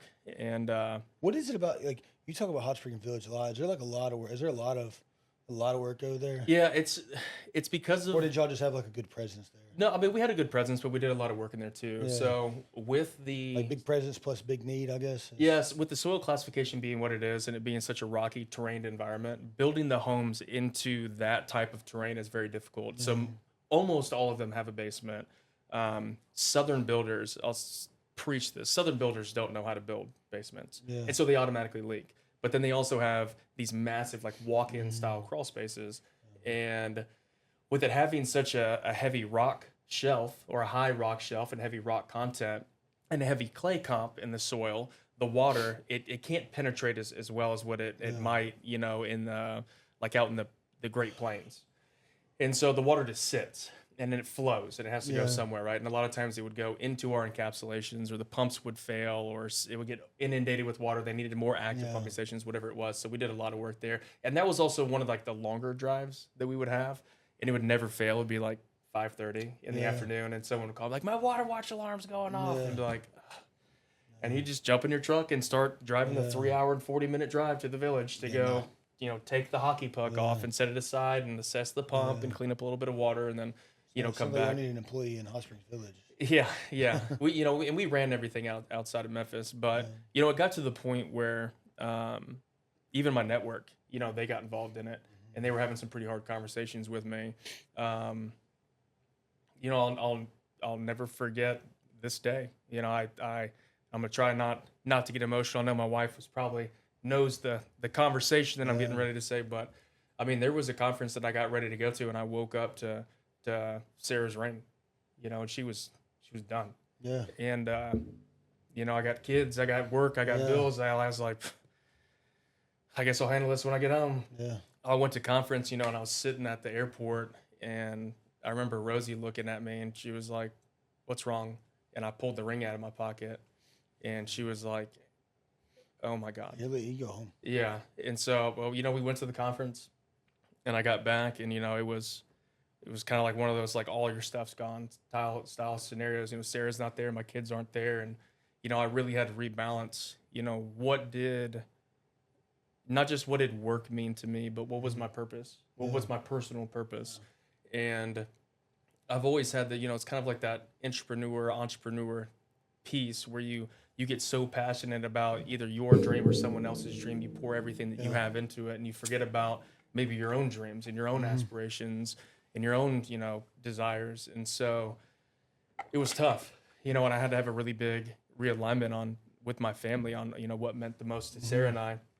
And, you know, I think I had to set some really healthy boundaries. Actually, I do it with Rowdy all the time now, you know, where we have a conference and he's like, all right, well, we're going to fly in this day. And then the conference is this day, this day, and this day. And then we'll, you know, we won't fly back the next day, but the day after that, we'll fly back. And I'm like, no. Yeah, I used to do that. I mean, I used to, like, now, you know, when you become a new dad, like, you love your kids and everything, but you have to, like, and this is something that some people may disagree with me on, and it's fine. But, like, I feel like being a dad and being an entrepreneur and, like, your kids is like, everybody I love my kids since the day I met them, like, no doubt.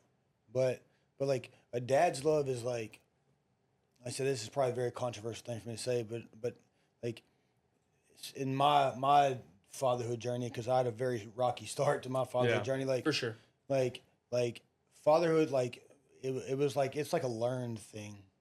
Like, when you're a lady or when you're a woman, like, you spend 9 months with this thing growing and you feel it, everything. But, like, when it's like, for me, and this is maybe a trauma thing for me, like, like, I love my kids more than anything in the entire world, but, like, it took me time to, like, I loved them, but it took me, especially with, like, Reagan, because everything was so traumatic. The whole experience was like, it took me time to really understand what was going on, and that love, and, like, to be able to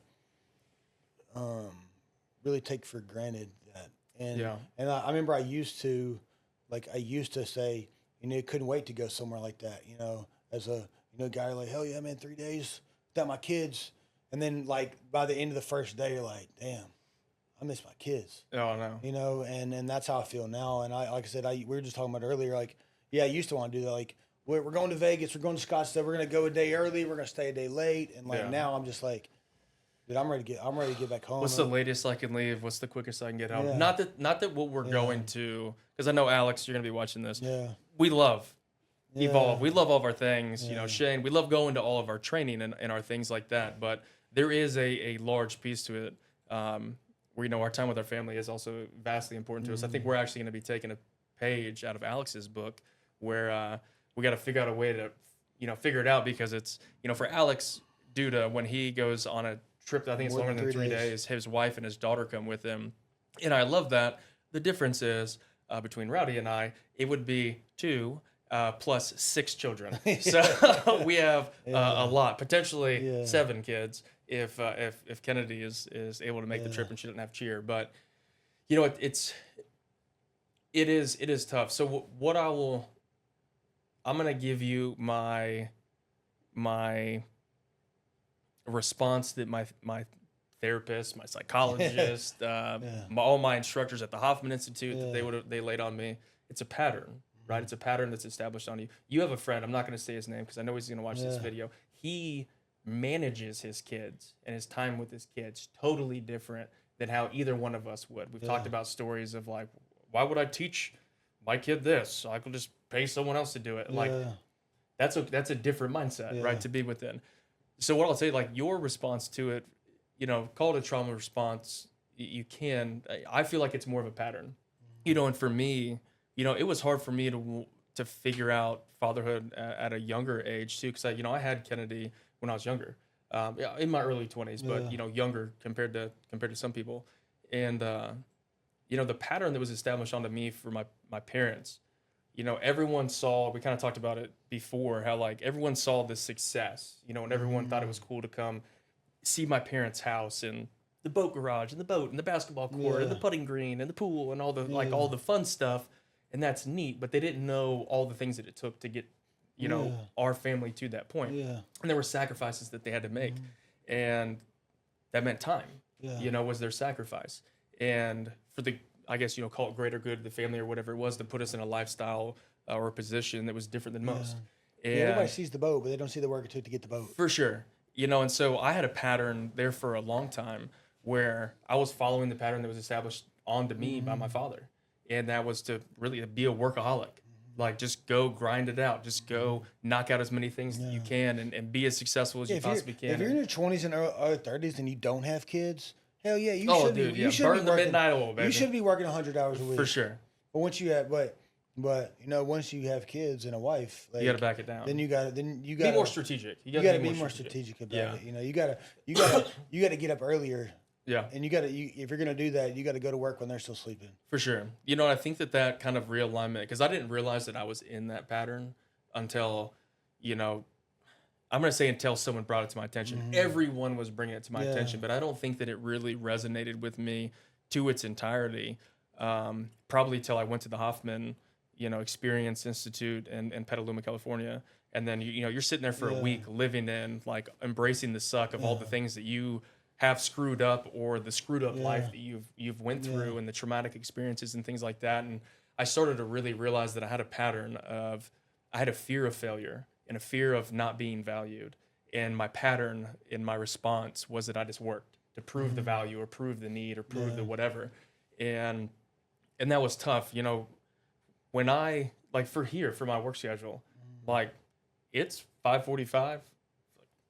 Yeah, deuces. I'm gone. It's weak because the way when you're first getting started in the business, and you like, we try to justify it by, well, we're working 100 hours a week to where we can we can buy these things, or we can do these things, and something. I saw something. I've seen it a bunch before, but it's fine. I just saw it before we just walked in here on my Instagram or feed or Facebook. It said, in 20 years, the only people are going to remember you worked late are your kids. 100%. That's the only people. 100%. It wasn't your wife. Your kids and your wife, the only people that can remember that. Yeah. It ain't your coworkers. It's none of that stuff. So, like, I think it's okay to work a lot. You just have to be strategic about it, and when you do it. Like, I used to work 6 a.m. till every day. When I got home, my phone's in my hand the whole entire time, trying to do the business of the day. And then we're doing jobs on Saturdays, so I got to go pick up material and take jobs on Saturdays. And eventually I just had to cut out, like, Saturdays are out. Like, every now and then, Saturday's going to come up. I'm going to have to pick up some stuff, finish some things on Saturdays. Like, we both done that. Job came up. And, I like to, I don't know, I just being up here by myself on a Saturday or Sunday by myself. There's my phone's not ringing. There's nobody else coming to my office. Like, that's when I get, like, my visionary work done. Like, during the week, I'm always having to. Well, I got a meeting with Tiger, and we got a financial analysis meeting. We got this meeting. We're operating way more during the week, but on Saturday and Sunday, that's the times when I can, like. That's when my brain can. I'm not stressing about anything going on that day. So that's when my mind can expand. That's when my visionary. See, I feel though it's kind of like Goggins will say though, like, what is it? Pick your hard, or pick your difficult. Or, everything's hard. Pick your hard. Yeah, pick your hard. And whether it's a fitness journey, or whether it's business, or whether it's your personal life, whatever it is. Being broke is hard as shit, and being rich is hard as shit. They both suck. Yeah. I'd rather be the hard part of being rich. Right. I think so. To kind of go back into your question, how do I balance it? I don't feel that I balance it well. I think I could probably do a lot better job at it than what I do. Sarah would probably agree with that. I get really ingrained into, like, all the details and the minutia of all the things behind the scenes. Oh, you? Never, yeah. Surprise. Details. And and so I'm constantly wanted to, like, deep dive into something. And my favorite phrase, let's unpack this. And I want to unpack everything. And he wants to prepare for everything. Oh yeah, I got to, or else my mind starts. Like, he told me he wasn't gonna like. I typically don't give questions or the topics to anybody. He told me he wasn't gonna do it unless he. And then the other day, and then after the first segment.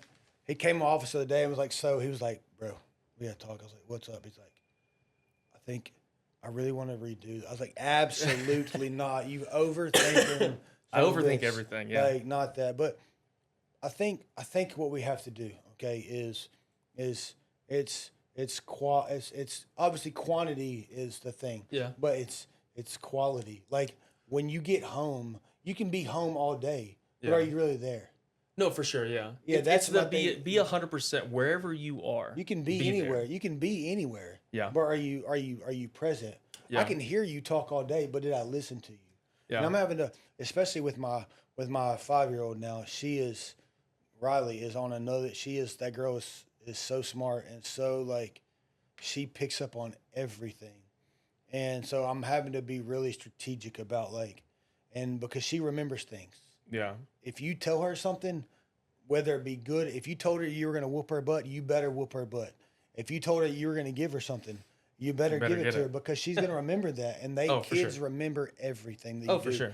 And if you don't follow through on your rewards or your punishment, they'll never trust you that you're going to reward them, or they'll never fear you that you're going to punish them for those things. So that's why I'm having to be. Well, it's funny you say that. I know. Well, actually, I don't know this. So, like, when you were playing football, when you were a kid growing up, how present were your parents at your games? Were they pretty present, as much as they could be? Nah, I mean at games, yeah, but not at least one per. I mean, for the most time, yeah, games where they're not like the Martin family. I'll tell you that. No, where everyone shows up. Like, man, my wife's family, like it don't matter. That game could have been in Dubai, and Randy and Lisa Martin, one of them was going to be on a plane to that game. That's like, I don't want to. I mean, it's probably not 100%, but I guarantee you, it's in the 90 percentile of all three of those kids. If they had a sports game, either Randy or Lisa was at their game. Like, that's awesome. And it's admirable, because like especially once Josh got to college, like Becca played, like they all three played competitive, competitive at high level in high school. 'Cause they were homeschooled, so they all played in leagues, and like they traveled a lot. And then Sarah played college softball, and Josh always played 4 years of college soccer. So that stuff traveling gets expensive. I mean, it felt like every weekend, Randy and Lisa were going somewhere, and they both have, corporate level jobs, and one's in the medical field and one's in another corporate business. So like, I don't know how they pulled that off. Well, but for the remembering thing, because I guarantee you, because I remember growing up, like my mom never missed a single thing. Yeah. My dad was again, the pattern, and his pattern was put onto him by his father for how he worked, his work ethic that he had. Yeah. And it's like, my dad was never at any of the games. However, the tuition paid and your equipment, I'm at work paying for that, but we don't care. But kids don't care about that. Yeah, but when he would say, I can tell you all the times that he said he was going to be there, and he didn't show up, just as much as I can tell you all the games that he said he was going to be there, and he actually showed up. And so when I think about that, kids would rather live with you in a cardboard box they could care than less. in a mansion with you not there. Yeah, they could care less. Because I'll tell you, like, it's me and you have had this conversation. Kind of that, like, society would say that there's no reason Rowdy and I should be friends. Mm-hmm. Yeah. We both, like, he grew up on this side of the tracks, I grew up on this side of the tracks, and don't you ever forget it. vastly, different lifestyles, and we're best friends. And I think that, I'm sure there was points in life where you would want to trade your life for the things that I had, just as much as I would want to trade the things that I had, the tangible things, just for like that one-on-one experience or moments with my parents. And don't get me wrong, my parents did a fantastic job raising me, and I love both of them to death, and I'm eternally grateful for everything that they've done for me. But there's those emotional connection moments that you crave as a child. And so looking at it now with my kids, I remember, was it last year I went to, and Easton, my 8-year-old, loves baseball. He does great at baseball, and I've always been a part of his team in some way or another. And then it turned into, I was going to be offered, wasn't offered, Fox kind of pushed it on me, made it my thing. Voluntold. So I was going to be the head coach. And then it was like, you got to find a sponsor. And I remember I was talking to Rowdy, and Rowdy was like, I guess we got a baseball team. Yeah. And it was like, all right. But he knew how much those moments had meant, because I was having to dip out at like 3. Was that the name of the team? It was Homeway Construction's baseball. Okay, so this is a crazy thing growing up. So the organization that I played t-ball with and played when I grew up in Fraser, was Tasty-O Donuts. Oh, nice. And it's right there. It's on North Watkins, and it was like you walk in there in the centerpiece of the the donut shop was this massive trophy rack. Right. Because I don't know what it was, but this organization always They're all about some baseball. they won everything. Like my dad, Right, yeah. my real dad, my dad coached a lot. Like my brothers grew up playing this thing, and it was just I just thought it was a crazy thing. Like who you play for? I play for Tastio. Right. And so now what's wild is that that that little donut shop that was in the 80s and 90s in Fraser has now like there's I don't know if they just probably just took the name, but there's actually a Tastio Donuts in Arlington. Oh, Now, nice. And I guarantee you there's no Connection, but it's just a good name because the people in older white people that owned it in Fraser, and now the Cambodians own it, and they're great. They're great donuts. My brother's like, man, we're going to Tastio's. I said, bro, it's not the same thing. Like but for us, it's like a nostalgia thing. Oh, I'm sure, yeah. And but it's like the Wolf River Cafe out in Rossville, Tennessee. Yeah. Like nothing crazy special. Yeah. But a lot of us guys from out in Fayette County, like we have a link to going to the Wolf River Cafe for breakfast or whatever it is. That used to be our thing. It's like the Shelby Forest General Store. Oh yeah, like, yeah. Right there on that corner curve. Yeah, you go there and it's good. Get that ham biscuit. But it is just a flat top griddle cheeseburger. Right. And it is good. Right. But it's nothing like, when you think of some great cheeseburger, you think of, some chef whipped up some crazy concoction with some aioli and a brioche bun. No, right. it's just down It's just a home, burger. flat top burger, but it's the nostalgia. Yeah, there's an emotional connection to and it. it's endorsed by Justin Timberlake. But hey, it is what it is. So then everyone has but yeah, so it's but it's just nostalgia from being a kid, and that's I think it plays back to like now what we're talking about our kids. It's like kids remember things for sure, and they remember things they grew up on. Mm-hmm. That they remember were you there, and they remember did you participate and were you fully there like. And that's one thing that I think I've gotten way better, but I have to work on is when I'm home, just like this is like a 2 or 3 day thing, but like I'm putting my phone on like now I don't after hours, like if somebody needs me they're gonna call me, and most of the time it's not some crazy emergency, so I'm trying to like put my phone like on the shelf. Yeah, you have like, to make time. You have to make time. It's super important. So let's go on to the next thing. So, let's see here. Like we talked about, like your kids. Like, what do you want your kids to remember about? Like when people. Well, let's start here. If somebody went to your boys and say, "What does my dad do for a living?" What do you think that they would say? They'd probably say construction. Yeah, that's the. Yeah, it depends on which one you ask. Yeah, if you ask Easton, I'll probably give you a. Yeah, he'll give you like a really detailed answer. Yeah. If you ask Easton will tell you that I help people for a living. And Elliot's gonna go. Bow! He's gonna punch you. Like, I don't know. Leave me alone. Bow! Yeah, get out of here. I think Elliot just tells people that I do construction. Yeah. Or that I build things. He thinks I'm like Bob the Builder. Yeah. And then Easton would be, he's more in touch with like his emotional side of himself, and so he knows kind of the connection of why I love doing the things that I do. And so Easton, he would tell you, my daddy helps people, and he helps people when something's wrong at their house. Yeah. And he tries to be there for them. Yeah, that's what I try to tell them. Like as they grow up, like okay. And then the second part is let me go back here. Something happened. I was doing my last conversation I had with Andrew Reinhardt, which y'all will see after this.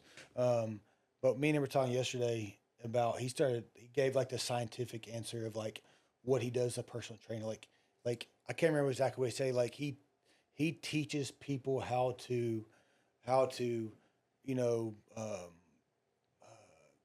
target specific muscles by this much force or something like that. Like how to something along Andrew those can lines. probably describe it way better. Yeah, he gave than like her. some very scientific answer. Like, what do you do? I teach people to work out. No, I teach people how to target specific muscles by using specific resistance in order to do whatever. Yeah. And that made remember I was like what do we do for a living? We evaporate water. We use on a molecular we level, use heat and we use heat and friction to evaporate water. I just thought that was cool. It's like, because he said that, and I was like, I said the same thing. If like, you want, I can come up with some really nerd terminology yes, you for us can. to I break it know, down. but yeah, I just thought that was cool that like me and him both had the same It is thing. neat, yeah. He That was is on neat. like the thing, but so all right. So in 15 years, Yeah. what do you want? What do you want what would you want your kids to like? Obviously, they'll be older then. Like in 15 years, what do you want Elliot to say? Like, what is my dad? What has my dad done in his career? What does he do for a living? Like, what do you want him to say? I would want their response, really, because with our journeys being, now we're partnered together, Yeah. we're so, it's like this Yeah, perfect symbiotic relationship. I want it to be that, my dad and his best friend have a business that, helps people in their time of need. Yeah.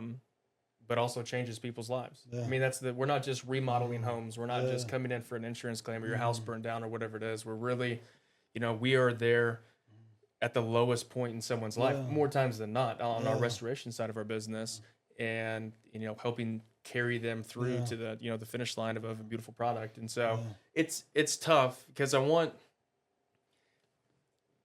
when I want my kids to describe me, I don't want my kids to describe me by what I do, but who I am. And I think that that's something that I've wrestled with my entire life. Growing up, everyone knew my dad. Everyone knew what my dad did. And so it was always the thing, like, ask Ty what his dad does. Yeah. And, I was like, my dad's an attorney. And that was so tough for me to like kind of go through those. Cause how do I elaborate on like my dad does so much pro bono work for single mothers to help them get through a bad Yeah. situation that they're in to help represent them Yeah. at no charge. Like how do you explain that to someone else? How do you explain, all the other people that he's helped throughout his career? Because there was always such a negative connotation towards, him being an attorney. We're contractors. We already have to go up Everyone against thinks the for gun. ourselves, Everyone thinks that we're snakes, and we're not. And so I want them in 15 years to, probably really explain. It's tough, man. Hard question. Who I am as a person. Yeah. And I've been thinking about it while we're sitting right here. Is like, I'm gonna figure out a way to write this down. But like, it's like my job is to have our job is to have the most impact on the most of our team members. Yeah. So then they go out and have the most impact on our employees. On our customers. Sorry. Well, I want like, because the best response that I think they could have is, my dad changes people's lives. Yeah. And then someone's like, oh my God, what does your dad do? Yeah. Is he like a doctor? What does he do? I'm like, no, he's not a doctor. Yeah. He changes people's lives by being there More for them. important, in their more time of important need. than doctors sometimes. Yeah, you can be. Yeah. We're there for people in someone's time of need to help Yeah. them through situations that they can't navigate on their own. Yeah. And that piece I think would be a really impactful one. Yeah, I think that's good. So, and that I think that that kind of answers the next question. Is like, what is the legacy that you want to leave? Like, what is the legacy that you want to leave with them?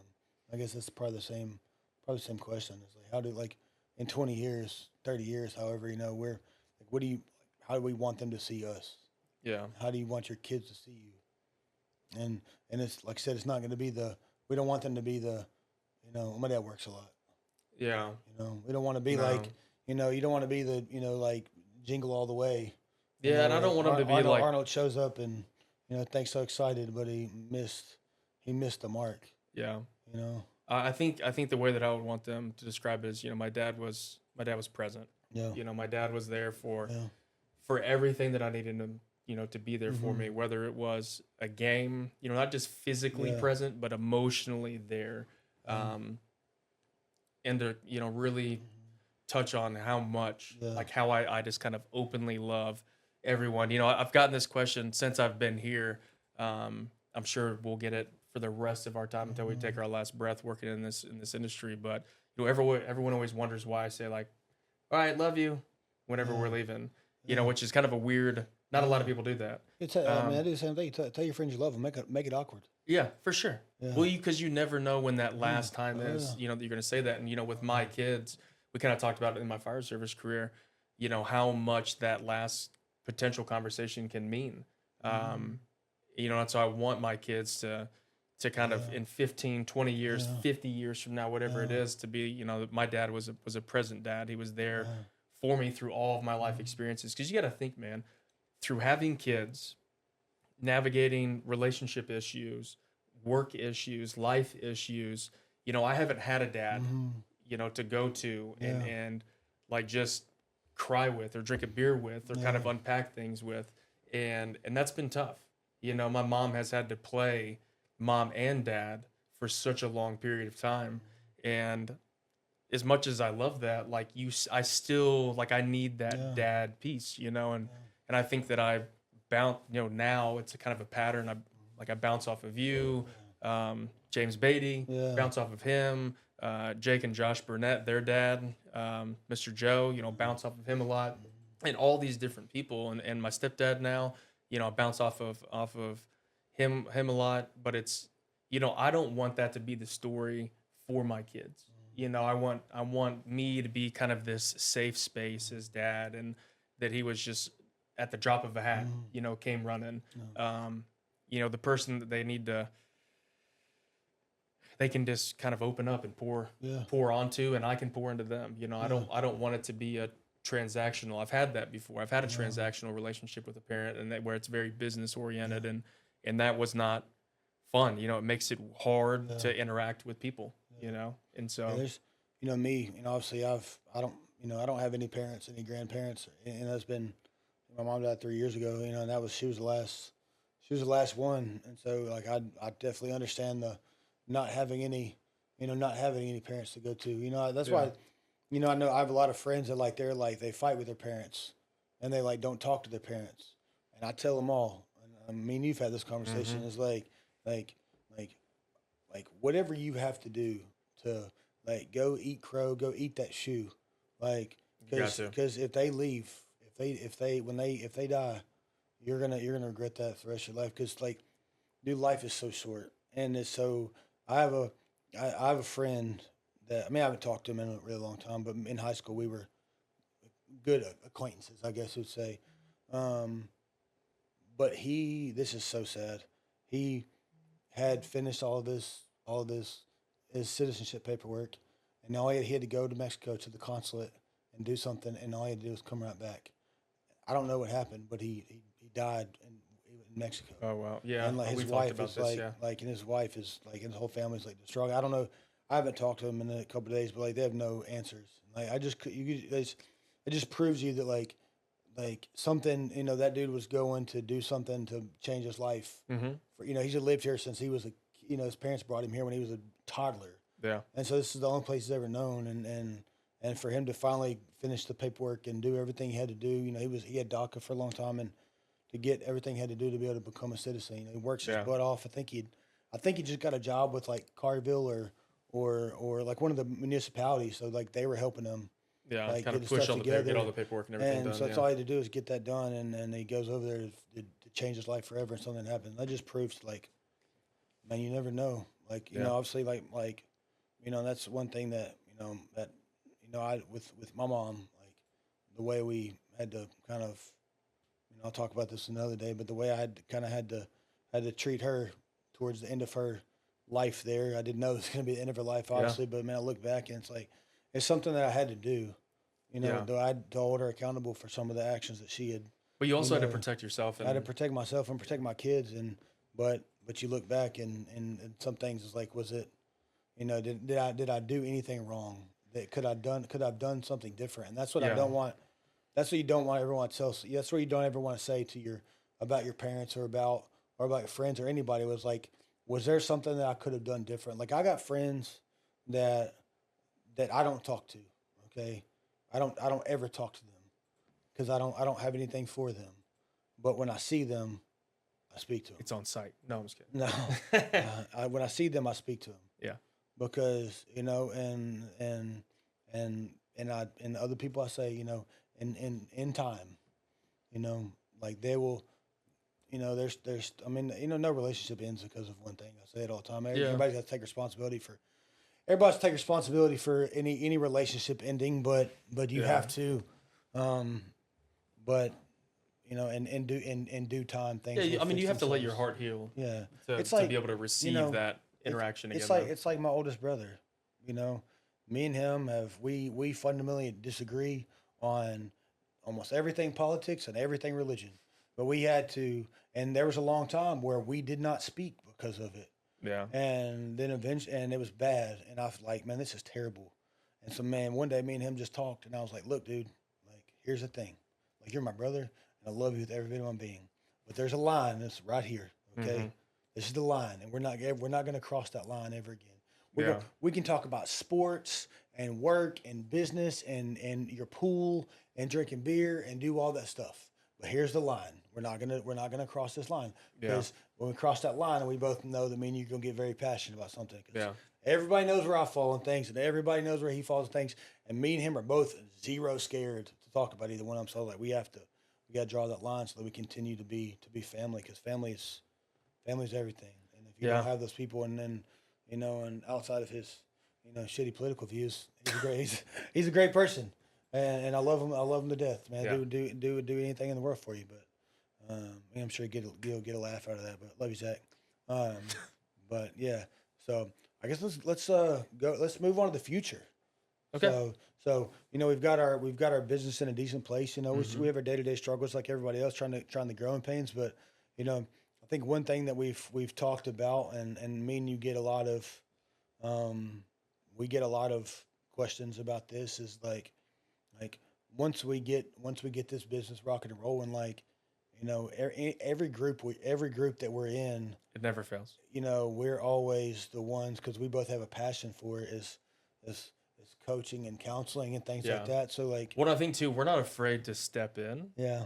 Because I know where you're going with this. Because it's the someone asks a question and someone else gets ready to answer, and we're like, hold, I'll chime in real quick. Yeah. I got. We both because we're both so passionate about,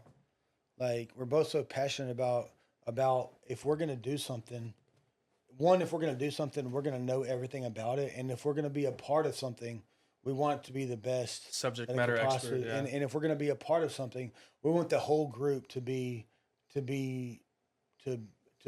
benefit from it. For sure. So Yeah. when all the platforms we're a member of a couple of different coaching groups or networking groups, whatever. And I feel like anytime there's we're always the one. So like, where do you see our our next, I guess one of our next adventures is we're going to get into coaching and some things like that. So let's talk about that. Where do you see that going, and why are you so passionate about the teaching part of everything? I think I've always had kind of a passion for teaching. When you talk about finding your purpose and aligning your vision towards that purpose for the future, I guess in the video would be an hour plus ago. We talked about the different things, the stages in life that I went through, whether it was in the fire service or whether it was in logistics or whether it was in foundation repair and support and waterproofing or in this sector of the industry and construction. Each piece, I kind of learned a new little section of me that I loved. It really wasn't about helping teach other firemen how to cut a car open. It wasn't, or doing swift water training or doing black water rescue training or any of the different things. In logistics, it wasn't about like, here's the dashboard and here's how you run the numbers and this is what the algorithm is, and no different on waterproofing. Here's how you layer your seams. Here's how you lift the house. Here's all the things. I really quickly found out that what filled my cup up and what made me be so passionate was to kind of see someone have that light bulb turn on in their head of something they didn't think was possible for them to be able to do. And now all of a sudden they realize that they can do it. And, we say it all the time. One of the things that we love the most is building people into the best versions of themselves, be it personally, professionally, spiritually, emotionally, or financially. And as long as I can help push people towards that end goal of one of those five, then that just it's something that excites me. All of our coaching calls or when we go, to a conference or we go anywhere, it never fails. We get cornered, and people ask us a lot of questions. I think why that magnet for us and why I think it's going to be so successful for us, it's literally in one of our core values. We're unapologetically authentic in who we are. We're not going to bullshit you. Yeah. You know what I'm saying? We're not going to kind of fluff things up and make things seem far better than what they are. And also, we're not going to hold back on our personal thoughts or beliefs on what it is that someone else is doing and how we think they either need to, do it more, better, or different, depending on what it is. There's only one way to tell something. That's the truth. 100%. It's like when I go into when I go into a customer's house to go and sell a water damage job, like first thing I asked them, you ever had this happen? You ever gone through this before? They go, nope. I said, all right, well, I'm just gonna tell you like it is. This is about to suck. And they go like, because most salesmen, they come in your house and oh yeah, it's gonna be rainbows and butterflies and well, guess what? It's not rainbows and butterflies. Right. So I'm gonna make it as painless as I possibly can for you. But when it becomes not rainbows and butterflies and you didn't set those correct expectations. Yeah, I mean, don't get me wrong. We have a proven process that we follow every time. But when you're handling insurance claims, there's so many hoops and so many things and variables of people that aren't a part of our organization that we have to help control, whether it's from the carrier or it's from mortgage. Yeah. And then you have vendors and all the things. And so it can suck, but on the coaching side, where Rowdy and I both have seen ourselves kind of shine and our coaches, like our actual business coaches have told us the same thing. They're like, y'all's next step is to do this. Jump into this. I think that we've, with our personality types and really that quirk between the two of us, kind of that yin and yang of, like, don't ask me that question, go ask Rowdy. Or, don't ask Rowdy that question, go ask me. Yeah. I think that's kind of a weird dynamic that you don't see in this industry a lot. Yeah. So I think a lot of people gravitate towards it. If you have a marketing or a networking thing or sales question, that's my stuff. Yeah, don't ask me. You need to know about how to run your books and how to set processes up. That's his guy. I think that's going to be a good thing. Yeah. So what do you think, like, the biggest right now, especially, man, social media is so detrimental to this, but, like, what is the biggest lie? Let's start back. Like, what's the biggest lie ever told in entrepreneurship? Yeah. And do you think there's a bigger lie being told right now? Yeah. So it's funny. When I was at a different construction company, I'd watch you, I'd watch Chris, I would see kind of these lives that you guys were creating and some of my other friends that had construction companies. And then you do some research, I'd be like, man, well, what if I did have, I was watching my friend Raymond. I'm like, man, what if I did have a concrete company? Like, what if I just did driveways at $16.5 a pop? I'm X amount in material and labor. And so, like, how do you just turn and burn driveways? I can make a ton of money. And it'd be so easy. And everything that you see online when you would watch, I think back then you'd watch like Vine and I think now, TikTok, or you'd be on Facebook. Yeah. Everyone paints this story about, like, yeah, dude, like, it's super simple. You just do this and this. That's it. And I think that there's such a lie that's being pushed to people wanting to get in the industry that you only have to focus on these two things, and then the businesses always end up failing because they didn't know all the back end things that they needed to look up. Like, what about my licensures? What about the insurance that I need to cover? Am I fully covered or not? How do I understand my financials of my business? What does it mean for my above, below the line, all my metrics? How am I going to establish this? How can I grow this? How can I make this be something scalable? Do I even want it to be scalable? I don't think that people, there's enough information out there for people to kind of gather, is this the right next step for me to jump into? And that's why so many, 60% of businesses fail in their first year or something like that. Some crazy number. Especially in the construction industry. Oh, for sure. Yeah. Or you see it's the easiest business to start, but it's the hardest business to run. Yeah. Oh yeah. Yeah. Well, there's so many other little variables that are thrown into the mix, and I think that, the concept now of just being a GC, like, I'm just going to any and everything, like, that works well when it's just you running it out of your bedroom. Yeah. But if you want a real business, like, you have got to narrow it down to, like, here's my niche. This is what I'm going to stay within. I want to be a remodeler, or I want to be a restoration contractor. I want to be a roofer. We've done it. We've been a roofer, commercial and residential roofer.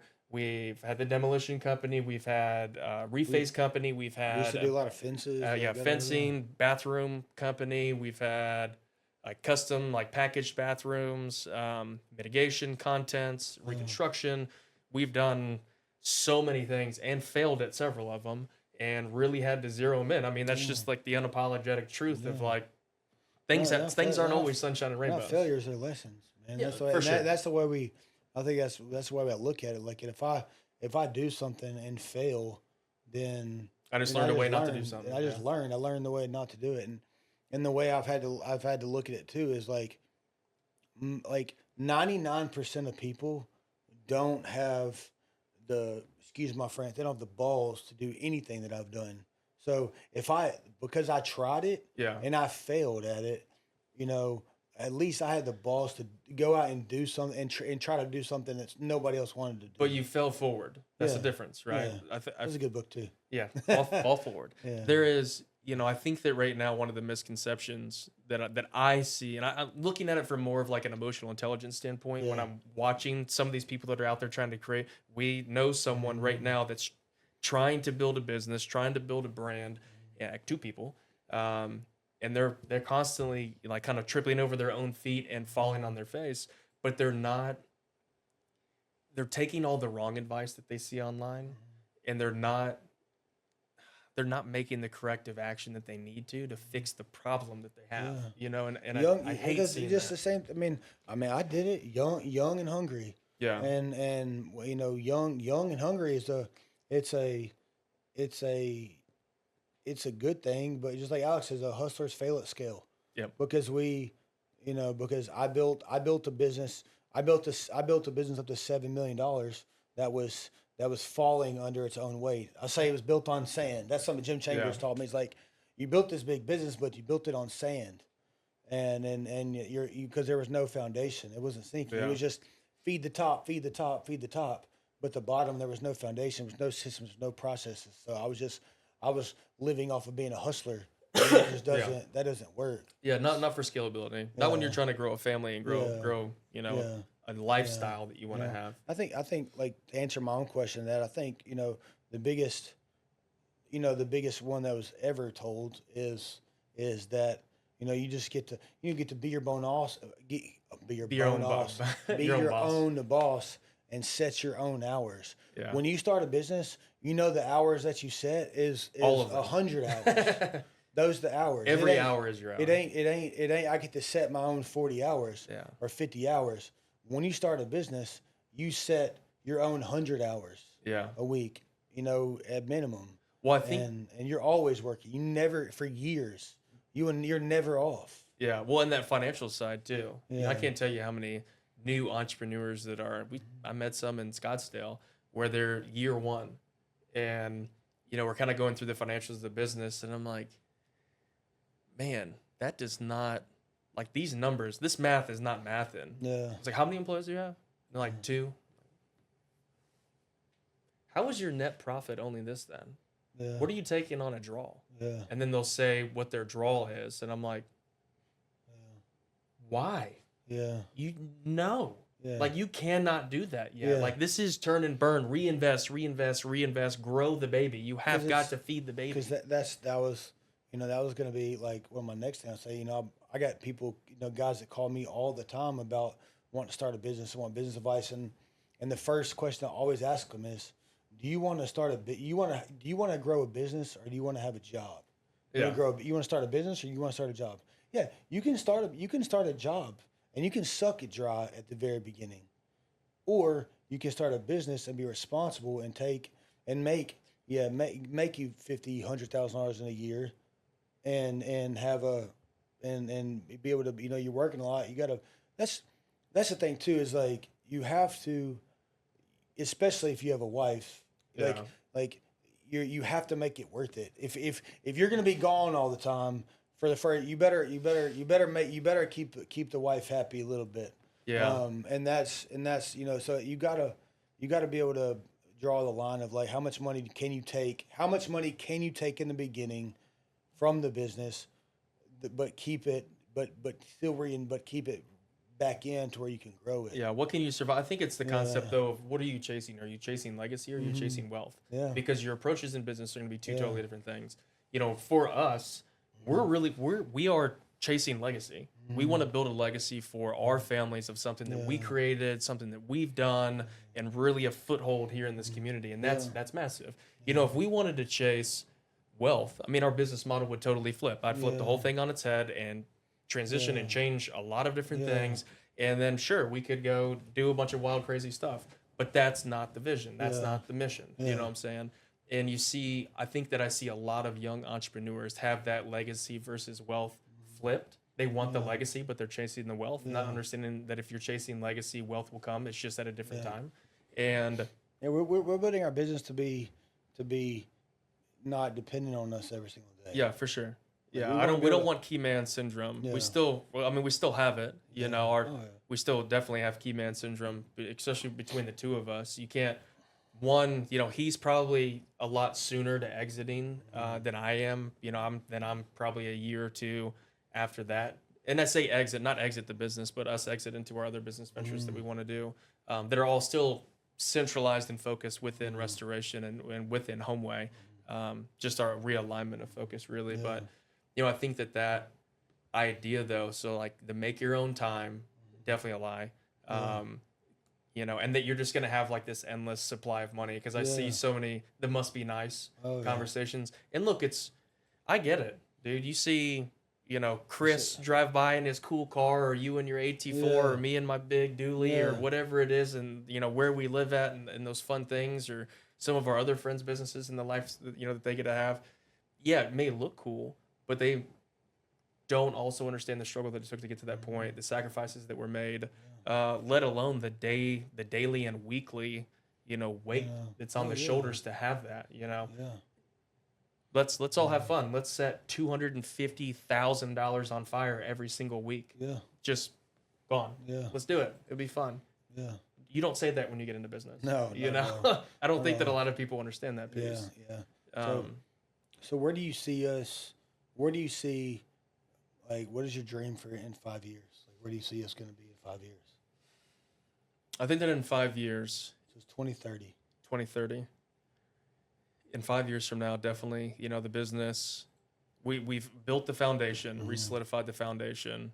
But in 5 years from now, a lot more, you know, deep-rooted solidification of not only our company's mission, values, and purpose within, you know, the culture of the company, but it really operating under its own, self-sustained under its own power via, you know, our marketing efforts, you know, sales, production, customer care, HR, accounting, all the things. They're kind of moving and grooving underneath their own weight. And it's more, for me and you, it's kind of more the wheel touch just to keep it spinning. And, you know, us kind of really pushing some of those, I don't know how deep you want me to answer this, because I don't know if you want to put the whole thing. We can't give you all the game. I can't give you all the secrets. So then me and you really focusing on kind of that, we're already in Homeway 2.0, but me and you stepping into the Rowdy Tiger 2.0, like our next step, our personal brand evolution phase in 5 years. I think it's a very realistic. In 5 years, you know, we got, you know, Homeway Memphis is a powerhouse. We've got our others. You know, we've got our satellites that are going to be running as a, you know, as their own entities with you know, whatever business model we decide to move forward. Yeah, and that. For sure. Yeah. What about you? What do you think? I think that's it. You know, Memphis. You know, Memphis being a, you know, a full turnkey general contractor. Memphis is and then obviously restoration is what we enjoy. Expansion. You know, doing, you know, water mitigation and very light reconstruction, I think is our future. That's a scalable model. You know, I spent 5 years here doing reconstruction. It's a long game of getting the right project managers, you know, getting the right subs, and it's a long time, and to get those, you know, obviously we could take it and duplicate it, the processes, but you can't duplicate the people. You would have to find another mini microcosm of us out in the world. I mean, you literally would. It could happen, but that's why. But I just the scalability of it and the managers go in, dry it, clean it up, get the hell out. You know, we'll do the drywall, do some flooring a little bit, but we have a different playbook from that. A little less hands off.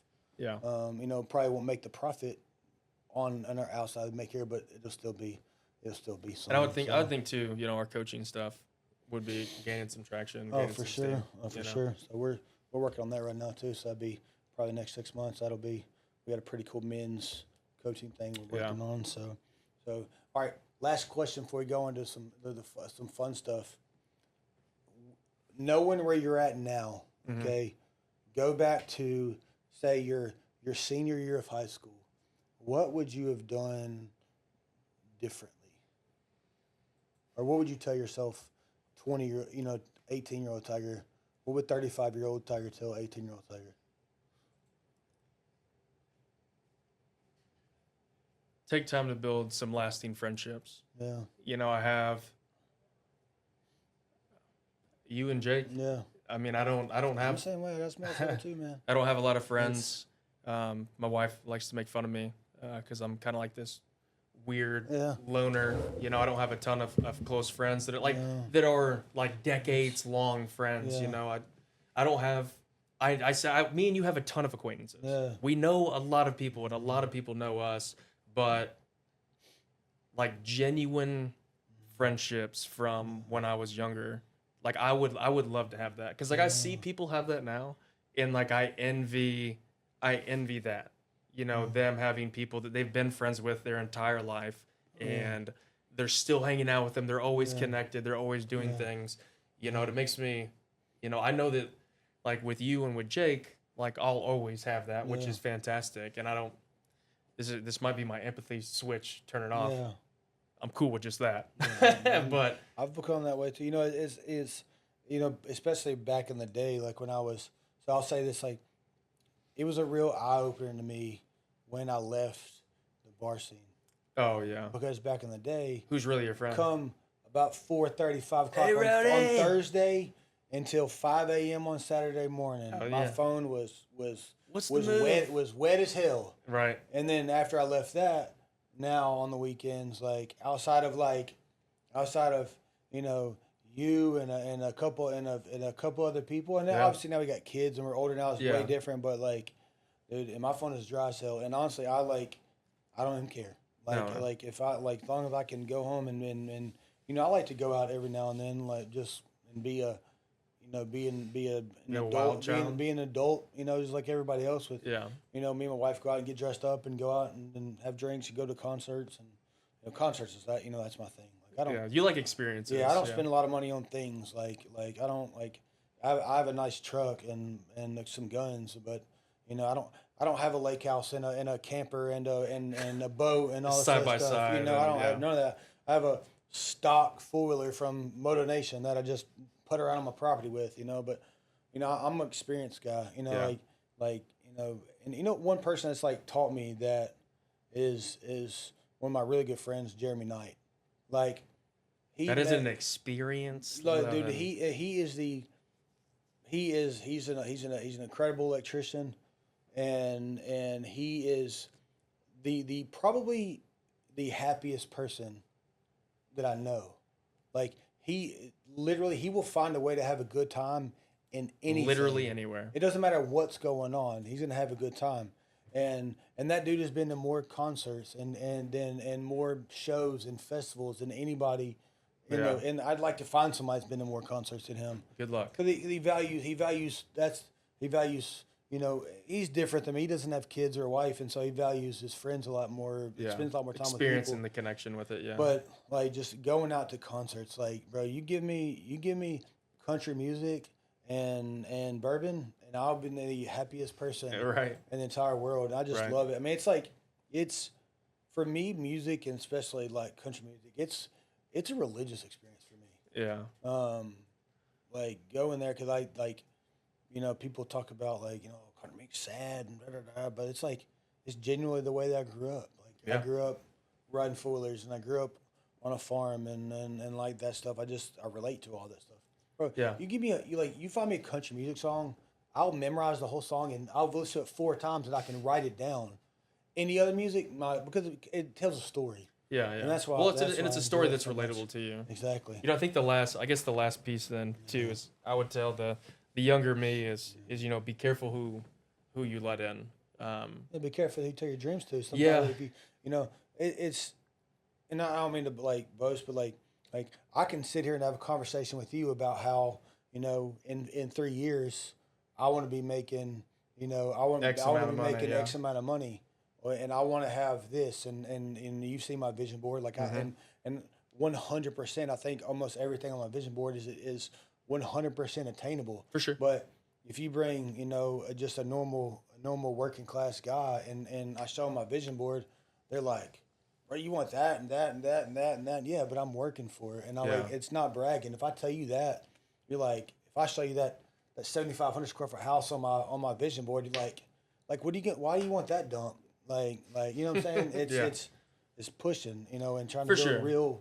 And so it's you gotta be careful who you tell your dreams to, because some people feel it sounds like bragging. Well, and I've had to learn that. I think when I was 18, moving out of my parents' house, and really, I think because I moved out of my parents' house, then my parents started going through their divorce, and when all of that kind of happened, it was kind of crazy. Like, there was a huge group of people that I was really close with, I thought, and I was good friends with, and then all of a sudden, because my dad's house is now no longer the spot everyone can just go hang out, all of a sudden no one wants to talk to me or be friends with me, and that was an eye-opening experience. But I think that I chased a lot of friendships that were probably not worthwhile friendships, that were bad friendships, and so I think it would be the kind of, I didn't have a good read on people when I was younger, because I craved that like value, like I wanted to feel wanted, so it'd probably be able to tell them that, and